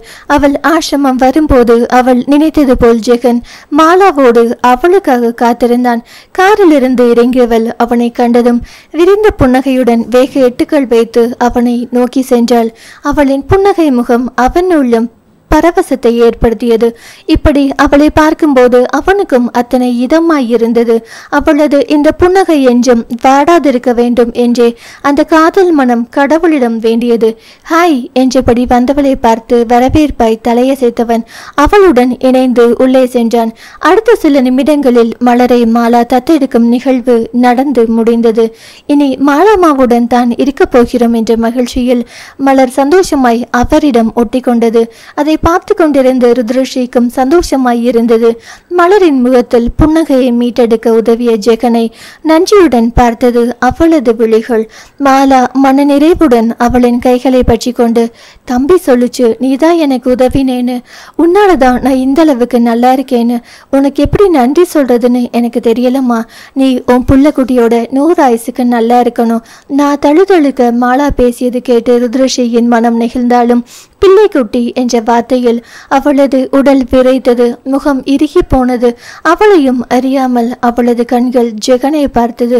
அவளின் மனதினை புரிந்தவனாய் அவன் தனது வழக்கையை எடுத்து உதட்டின் அருகே கொண்டு சென்றவன் ஆள்காட்டி விரலையும் கட்டை விரலையும் இணைத்து பின் உதடுகளோடு சேர்த்து புன்னகைப்பது போல் விரித்தான். அதாவது சிரி என்பது போல். அதை கண்டு அவளின் இதழ்கள் விரிந்தது. அவளது தலை ஆமோதிப்பாய் அசைந்தது. அவளது மனம்படும் பாட்டை அவனால் உணர்ந்து கொள்ள முடிந்தது. மாலாவையும் மலரையும் ஒரு ஆட்டோவில் ஏற்றி அனுப்பி வைத்துவிட்டு ஜெகனும் ருத்ரஷியும் கிளம்பினர். அப்போது ஜெகனுக்கு ஒரு அழைப்பு வந்தது. எடுத்து பேசியவனின் முகம் யோசனையில் ஆழ்ந்தது. அவனது முகத்தை கண்டு அவள் கவலையாய், என்ன ஜெகன், எனிதிங் ராங்? மெனிதிங் ராங் என்று மனதுக்குள் சொல்லிக் கொண்டவனால் அதை வாய்விட்டு சொல்ல முடியவில்லை. இப்போதுதான் ஏதோ அவள் கொஞ்சம் சந்தோஷமாக இருக்கிறாள். அவளது சந்தோஷத்தை குலைப்பதற்கென்றே வந்தது போன்று இருந்தது அந்த விஷயம். அதை எப்படி அவளிடம் சொல்வது என்று அவன் தவித்த போதும் அதை சொல்லாமலும் அவனால் இருக்க முடியாது.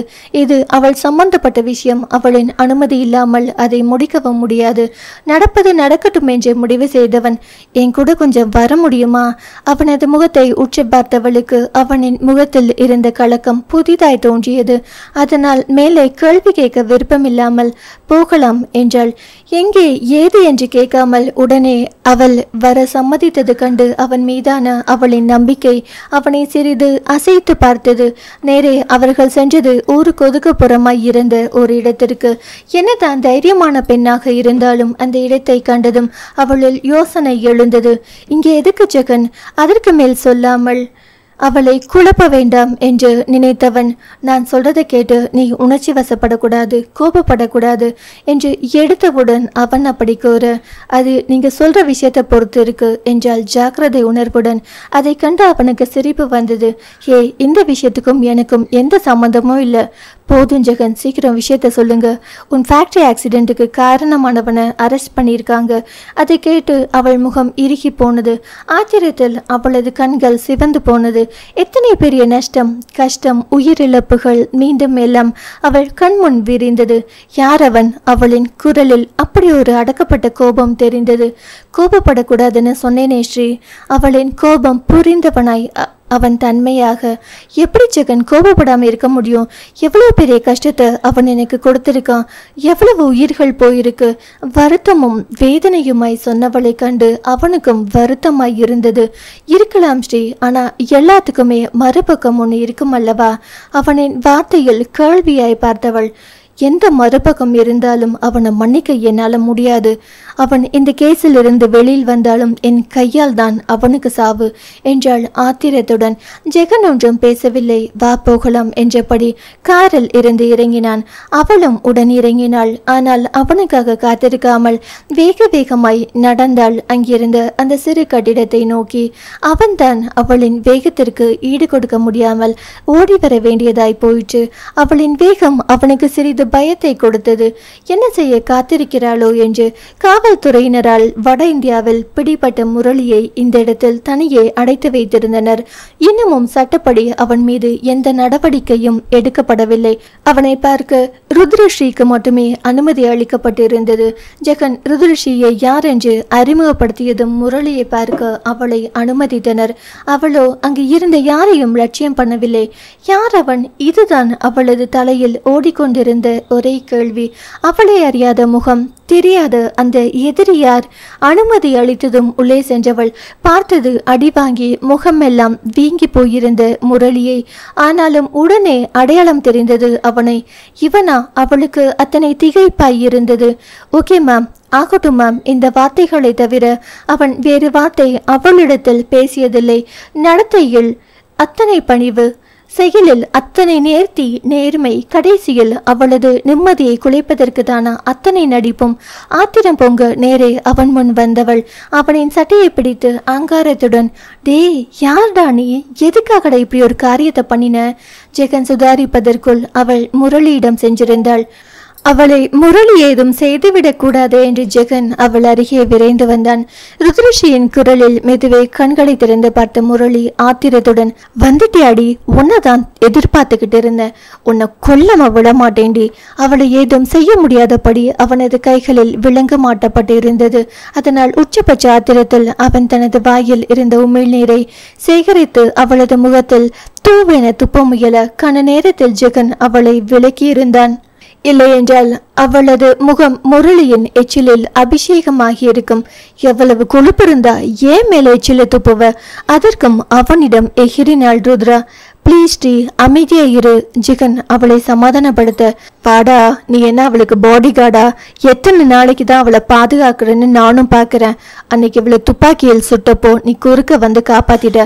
அதுக்கப்புறம் உங்க 2 பேரையும் பிரிக்கலாம்னு தான் நீங்க 2 பேரும் சேர்ந்திருக்கிற மாதிரி போட்டோஸ் எடுத்து நியூஸ் பேப்பருக்கு அனுப்புனேன். நான் நினைச்ச மாதிரி நீங்க 2 பேரும் பிரிஞ்சிங்க. ஆனா அவளை நெருங்க முடியாதபடி நீ அவளுக்கு பாதுகாப்பு கொடுத்து காப்பாத்திட்டேல. அது மட்டும் இல்லாம நான் தான் இதுக்கு காரணம்னு போலீஸ் கிட்ட சொல்லி என்னை தேட சொன்னது எல்லாம் நீதானடா. முதல்ல அவ தாத்தா பாதுகாத்தான், அடுத்து நீயாடா என்று ஜெகனை பார்த்து அவன் கத்தினான். முரளியின் வார்த்தையில் ருத்ரஸ்ரீ அசையாது சிலையாய் நின்றாள். அன்று ஜெகனை வீணாய் சந்தேகப்பட்டு திட்டியது அவளது ஞாபகத்தில் வந்தது. எத்தனை பொறுமையாய் தான் அதை செய்யவில்லை என்று எடுத்து சொன்னான். அவள் தான் அவனது பேச்சை கேட்காமல் அவனை எடுத்தெறிந்து பேசி அவமானப்படுத்திவிட்டாள். சாரி ஜெகன் என்றவளின் கையை புரிந்தார் போன்று அழுத்தி கொடுத்தான் ஜெகன். என் அண்ணன் தற்கொலைக்கு காரணமான உன்னை கொல்லாம விடமாட்டேண்டி. உன் சாவு என் கையில் தான் என்று மேலும் முரளி கத்திக்கொண்டே போக முன்பிருந்த அதிர்ச்சியை விட இப்போது அதிக அதிர்ச்சி அடைந்தாள் ருத்ரஸ்ரீ. யார் இவனின் அண்ணன்? திகைப்புடன் அவள் ஜெகனை ஏறிட்டாள். கதிர் என்றான் ஜெகன் ஒற்றைய சொல்லாக. அவளுக்கு எல்லாம் புரிந்து போனது. தவறு செய்து விட்டோமோ என்று மனம் படபடக்க அதற்கு மேல் அங்கு நிற்க முடியாமல் வெளியில் வந்துவிட்டாள். ஜெகனும் அவளை பின்தொடர்ந்து வெளியில் வந்தான். காரில் வந்து அமரும் வரை இருவரும் எதுவும் பேசவில்லை. பெருத்த அமைதி நிலவியது. ஜெகன் அவளது அழைப்பில் அவளை திரும்பி பார்த்தான். அவன், முன்னமே உங்களுக்கு இது தெரியுமா? தெரியும். எப்படி? முரளி அப்படியே கதிரின் ஜாடை அவனுக்கு புலப்பட்ட உருவ ஒற்றுமை அவளுக்கு ஏன் புலப்படவில்லை? கதிரை அவள் அந்த அளவுக்கு கூர்ந்து கவனிக்கவில்லையா? இல்லை முரளியை உற்று கவனிக்கவில்லையா? தலையை பிடித்து கொண்டு அமர்ந்திருந்தாள். சொல்லியிருக்கலாம் தான். அதுக்கு பிறகு அவளை உற்று பார்த்தவன், நீ படுற மனவேதனையை என்னால் பார்க்க முடியாது. எந்த கஷ்டம்னாலும் அது என்னோட போகட்டும். கதிர், இப்ப நீங்க என்னால எல்லாருக்கும் கஷ்டம்தான் இல்லையா? வேதனையுடன் கூறியவளை கண்டு அவனுக்கு அத்தனை வேதனையாய் இருந்தது. இதற்காக தானே அவன் அவளிடம் இருந்து மறைத்தது. என் பெண்ணாய் பிறந்தால் கட்டாயம் காதலிச்சுதான் ஆகணுமா? அவளுக்குன்னு ஒரு தனி வழி இருக்கக்கூடாதா? அவளுக்குன்னு விருப்பம், அவளுக்குன்னு குறிக்கோள், இப்படி எதுவோ இருக்கக்கூடாதா? ஏன் ஒரு ஆணை சார்ந்து இருக்கணும்னு நினைக்கிறாங்க? அவளது கேள்விக்கு அவனிடத்தில் பதிலில்லை. அவனும் அதுபோல் சராசரியாய் அவளிடத்தில் காதலை வேண்டி நின்றவன் தானே. நான் அவனை காதலிக்கலனா இப்படிதான் கோல மாதிரி முடிவெடுக்கிறதா? இப்போ நீங்க இல்ல என்னை காதலிக்கிறதா சொன்னீங்க, நான் வேண்டாம்னதும் டீசெண்டா ஒதுங்கிட்டீங்க இல்லையா? இவ்வளவு ஏன் கார்த்திக் என்னை விட்டு போனதால நான் என்ன செத்தா போயிட்டேன்? எனக்கான வாழ்க்கையை நான் வாழலையா? பொண்ணு நானே தைரியமா வாழ்க்கையை ஃபேஸ் பண்றப்போ அவனுக்கு என்ன வந்தது? முட்டாள் மாதிரி இப்படி பண்ணிக்கிட்டு என்னையும் சேர்த்து கஷ்டப்படுத்துறான். எனக்கு ரொம்ப கில்ட்டியா இருக்கு ஜெகன். வருத்தத்துடன் அவள் சொன்னதை கேட்டு அவள் வேறு மாதிரி புரிந்து கொண்டதை உணர்ந்து அவன் அவசரமாய், நீ மறுத்ததுக்காக மட்டும் கதிர் தற்கொலை பண்ணிக்கல என்றான். பின்னே உன் தாத்தா அவனுடைய வீட்டுக்கு ஆள் அனுப்பி கலாட்டா பண்ணி மிரட்டியதில் அவங்களுக்கு அக்கம் பக்கம் பெருத்த அவமானமா போயிருச்சு. அவனால் வெளியில் தலை காட்ட முடியல. நீ இருக்கிற நிலைமைக்கு உனக்கு வசதியான வீட்டு பொண்ணு கேக்குதான்னு அக்கம் பக்கத்தினர் பண்ணின கிண்டலும் கேலியும் அவனை விடாம துரத்துச்சு. அந்த அவமானத்தை தாங்கிக்க முடியாம தான் அவன் தற்கொலை பண்ணிக்கிட்டான். அதை கேட்டு அவள் மிகவும் ஓய்ந்து போனாள். தனது தாத்தாவின் செயலை எண்ணி அவர் அப்படியென்றால் கதிரை நினைத்து இப்படியும் ஒரு முட்டாள் இருப்பானா என்று ஆயாசமாக இருந்தது அவளுக்கு. அப்போ முரளி காலேஜ் செகண்ட் இயர் படிச்சுட்டு இருந்தான். சாதாரண குடும்பம்தான். கதிர் இறந்ததும் அவங்க ரொம்ப கஷ்டப்பட்டாங்க. மனசளவில் பொருளாதார ரீதியில் உங்க தாத்தா அவனோட அப்பாவை வேலையிலிருந்து தூக்கிட்டாரு. சாப்பாட்டுக்கே கஷ்டம். இதனால அவனோட அக்கா கல்யாணம் நின்று போச்சு. இது எல்லாம் சேர்ந்துதான் முரளி மனசில் கொலைவெறியை தூண்டி இருக்கு என்றவன். எல்லாரும் கெட்டவங்க இல்லை ஸ்ரீ, சந்தர்ப்பமும் சூழ்நிலையும் தான் அப்படி செய்ய வைக்குது அவங்கள. ருத்ரஸ்ரீக்கு என்ன பேசுவதென்று தெரியவில்லை. அவளது தாத்தா பண்ணிய குற்றத்திற்கு இப்போது அவள் பாவ மூட்டையை சுமக்கிறாள். தந்தை, அன்னை, தாத்தா என்ற வரிசையாக எத்தனை பேரின் பாவ மூட்டைகளை தான் அவள் சுமப்பாள். ஏனோ தனித்திருக்க வேண்டும் என்று அவள் மனம் விரும்பியது. அவளுக்கு யோசிக்க வேண்டும், நிறைய யோசிக்க வேண்டும். புகழாமா ஜெகன்? அவளது முகம் இறுக்கமாய் இருப்பதை உணர்ந்து அவனும் ஒன்றும் பேசாது காரை எடுத்தான். அவளது மனநிலை புரிந்தவனாய் நேரே அவளது வீட்டில் இறக்கிவிட்டவன். உன்னோட காரை நான் அனுப்பி வைக்கிறேன் என்று அவன் சொல்ல அவள் வெறுமனே தலையாட்டியபடி பதில் பேசாது இறங்க போனாள். அவளின் கையை பிடித்து தடுத்து நிறுத்தியவன் அதை அழுத்தி பிடித்து, எதை பத்தியும் கவலைப்படாத, நடப்பது நடக்கும். இந்த சூழ்நிலையிலும் நான் உன் கூட இருப்பேங்கிறத மட்டும் மறந்து விடாதே. அவனது ஆறுதல் வார்த்தையில் லேசாக புன்னகைத்தவள், தேங்க்ஸ் ஜெகன் என்றவள். அன்னைக்கு அந்த போட்டோஸ் எல்லாம் நீங்க தான் எடுத்தீங்கன்னு தப்பா புரிஞ்சுக்கிட்டு உங்களை திட்டேன். சாரி ஜெகன், நான் உங்களை பத்தி சரியா புரிஞ்சுக்கவே இல்லை. இன்னும் நீ என்னை புரிந்து கொள்ள வேண்டியது நிறைய இருக்கிறது பெண்ணே. மனதோடு பேசிக்கொண்டவன் அவளை பார்த்து புன்னகைத்தான். அவனிடம் விடை பெற்று வீட்டுக்கு வந்தவளுக்கு அடுத்து என்ன செய்வதென்று பெருத்த யோசனையாக இருந்தது. இப்போது முரளி மீது இருந்த கோபம் கூட சற்று குறைந்திருந்தது. அவரவர் பக்கம் அவரவர் நியாயங்கள். அப்படி பார்த்தால் முரளி தன் மீது கோபப்படுவதில் நிச்சயம் நியாயம் இருக்கிறது. என்ன யோசித்து பார்த்தும் அவளது தாத்தாவின் செயலில் சிறிதும் நியாயம் இருக்கவில்லை என்றுதான் அவளுக்கு தோன்றியது. தான் அத்தனை தூரம் எடுத்து சொல்லியும் அவர் இப்படி செய்திருக்கிறார் என்றால் அவர் செய்த வேலையால் இப்போது ஒரு குடும்பமே துன்பப்படுகிறது. அவளது நியாய அறிவு எல்லாவற்றையும் அலசி ஆராய்ந்து பார்த்தது. தாத்தா செய்த அநியாயத்திற்கு தன்னால் ஏதாவது நியாயம் செய்ய முடியுமா என்று அவள் யோசித்தாள். அடுத்த பின்னாடி சிறிதும் யோசிக்காது கதிரின் வீட்டுக்கு செல்ல வேண்டும் என்று எண்ணி அதை செயலாற்றுவதற்காக ஜெகனை அழைத்தாள். என்னம்மா சொல்லு. அவனது அன்பான குரலில் அவளது மனதிற்கு யானை பலம் வந்தது போல் தெம்பாக இருந்தது. கதிரோட வீட்டு அட்ரஸ் வேணும். எதுக்கு? அதிர்ச்சியாக கேட்டான். அங்க போய் பார்த்து தாத்தா செய்த தவறை சரி பண்ண முடியுமான்னு பார்க்கணும். அவளது வார்த்தையில் அவனது மனம் நிம்மதி அடைந்தது. உடனே கதிரின் வீட்டு முகவரியை அவளிடம் சொன்னான். வேறு காரில் புறப்பட்டவள் அடுத்த அரை மணி நேரத்தில் அங்கிருந்தாள். சாதாரண எளிமையான வீடு. அக்கம் பக்கத்தவரின் ஏளனம் தாங்க முடியாது கதிர் தற்கொலை பண்ணி கொண்டான் என்று கேட்டபோது இதையெல்லாம் மைண்ட் பண்ணிக்கிறது என்றுதான் அவள் நினைத்தாள். அங்கு வாழும் சூழ்நிலையை பார்த்ததும் தான் கதிரின் மனம் புரிந்தது. ஒன்று குடுத்தனத்தில் 10ஓடு 11ஆக அவனது வீடு இருந்தது. அவள் அவனது வீட்டுக்கு செல்லும் வழியில் இருந்த ஆட்கள் அவளை ஏதோ அதிசய பிறவி போல் பார்த்து வைப்பதை உணர்ந்தவளுக்கு அத்தனை சங்கடமாக இருந்தது. இருந்தாலும் அவள் அங்கு போய்த்தான் ஆக வேண்டும். இப்படியும் ஒரு வாழ்க்கை இருக்கிறது என்பதை அப்போதுதான் அவளும் தெரிந்து கொண்டாள். பணக்காரர்களின் உலகம் வேறு, ஏழைகளின் உலகம் வேறு. கதிரின் வீட்டுக்கு சென்று தன்னை அறிமுகப்படுத்தி கொண்டதும் அவனது பெற்றோரின் முகத்தில் அப்பட்டமாய் அதிர்ச்சி தெரிந்தது. சாரி, என் தாத்தா பண்ணியது தப்புதான் என்று முதலில் அவர்களிடம் மன்னிப்பு கேட்டவள் ஒரு உயிரோட இழப்பிற்கு வெறுமனே மன்னிப்பு கேட்கறது சரியில்லைதான். ஆனா என்னால அதை தவிர வேறு கேட்க முடியல. உங்களால் மன்னிக்க முடிந்தால் என்னை மன்னித்து விடுங்கள். பெரியவர்களான அவர்களை பார்த்து எந்தவித தயக்கமின்றி தனது இரு கரத்தையும் கூப்பினாள் மன்னிப்பு வேண்டி. அதற்காக அவள் சிறிதும் யோசிக்கவில்லை. இதில் அவளது பக்கம்தான் முழு தவறும். அந்த தவறை திருத்திக் கொள்ள வாய்ப்பு கிடைக்கும் போது அதை கெட்டியாக பிடித்து கொள்ள எண்ணினாள். இது தொழிலுக்கு மட்டுமல்ல, வாழ்க்கைக்கும் பொருந்தும் என்பதை அவள் உணர்ந்தே இருந்தாள். விடுமா, வாழ்க்கையை எதிர்கொள்ள தெரியாமல் அவன் உயிரை விட்டுட்டான். அதுக்கு நீ என்ன பண்ணுவ? அந்த பெற்றோர் அவளை முழு மனதுடன் மன்னித்தனர். காலம் அவர்களது மனப்புண்ணை ஆட்சி இருந்ததோ அதை கேட்ட அவளுக்கு வியப்பாய் இருந்தது. படிக்கிற வயசில் படிக்காம இந்த காதல் எல்லாம் எதுக்கு? அவன் வேலைக்கு போய் குடும்பத்தை காப்பாத்துவான்னு நினைச்சேன். ஆனா அவன் இப்படி பாதியில் விட்டுட்டு போயிட்டான். அவன் விதி முடிஞ்சது, என்ன செய்ய? அவனது தந்தை வருத்தத்துடன் சொன்னவர். அவன் செத்துதை நினைச்சுக்கிட்டு என்னோட இன்னொரு மகன் முரளி பழி வாங்க போறேன் அது இதுன்னு சொல்லிக்கிட்டு இருந்தான். அவனையும் இழந்துருவோமோன்னு பயந்து நான் தான் சத்தம் போட்டேன். இப்ப அவன் வடக்கே வேலையில் இருக்கிறான். அவனை தான் ரொம்ப நம்பிக்கிட்டு இருக்கேன். முரளி மீதான அவரது நம்பிக்கை கண்டு அவளது மனம் வருத்தமுற்றது. உண்மை நிலை தெரிந்தால் இந்த பெரியவர் அதை தாங்குவாரா? இதுக்கெல்லாம் காரணம் என்னோட தாத்தா தான். நானே கதிரை சமாளிச்சுட்டதாதான் நான் அவரிடம் சொன்னேன். அதையெல்லாம் கேட்காமல் அவர் இப்படி பண்ணிட்டார்.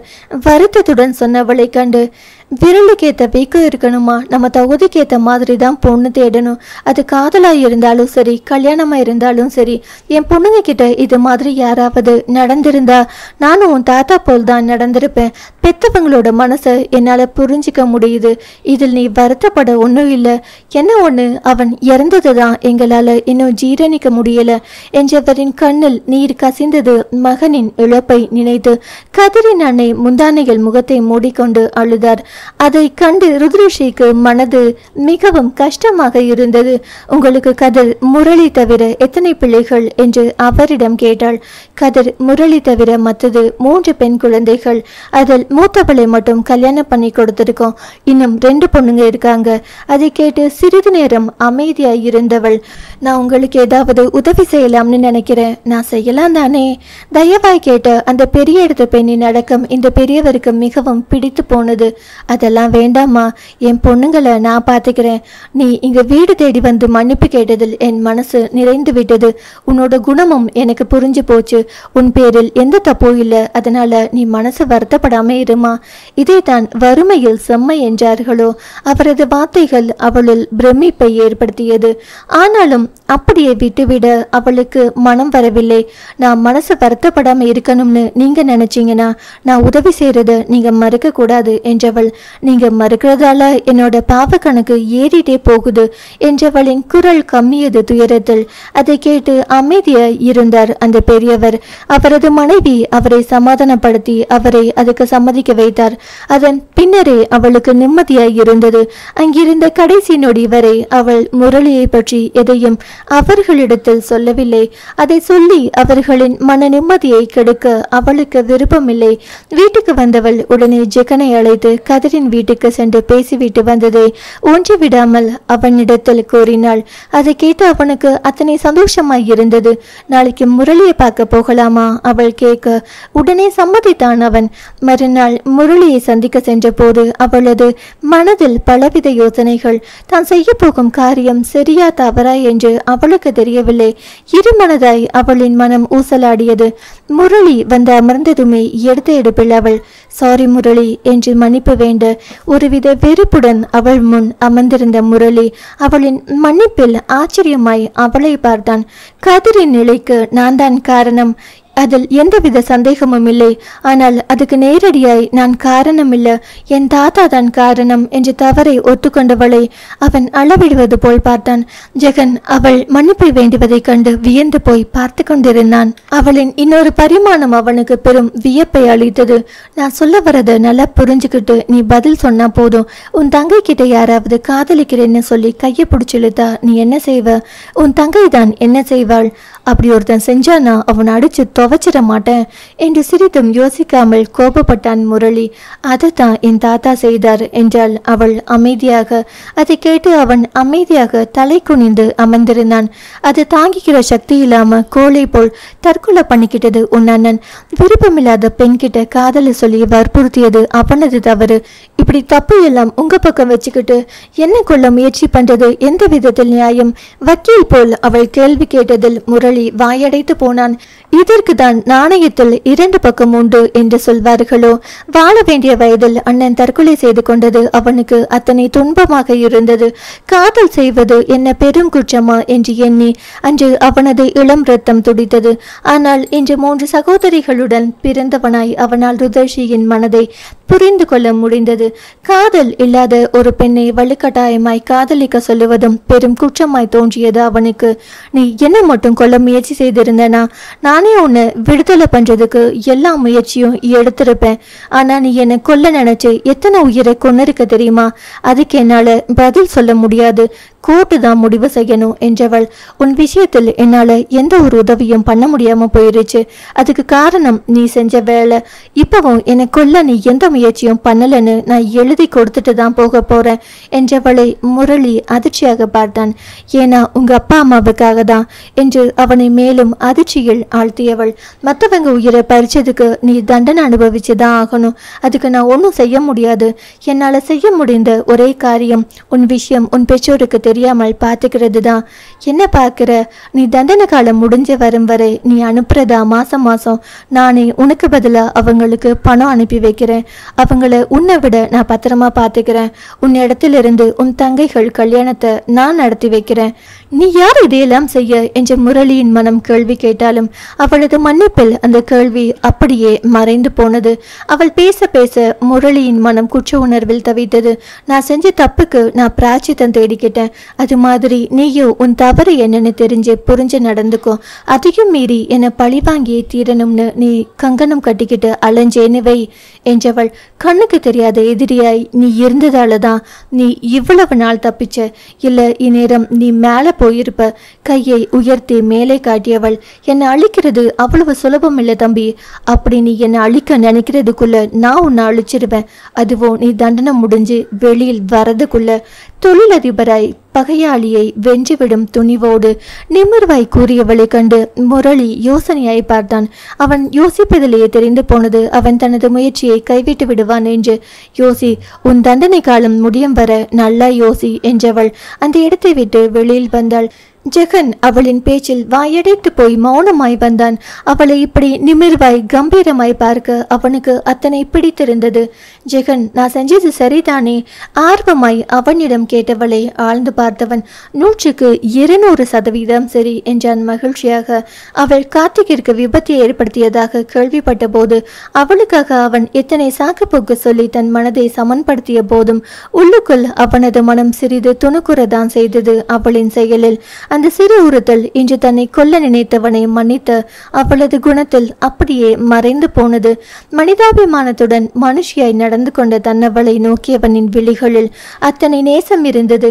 இயந்திரம் கொஞ்சம் கொஞ்சமாய் மனிதனாக மாறிக்கொண்டு வருகிறதோ?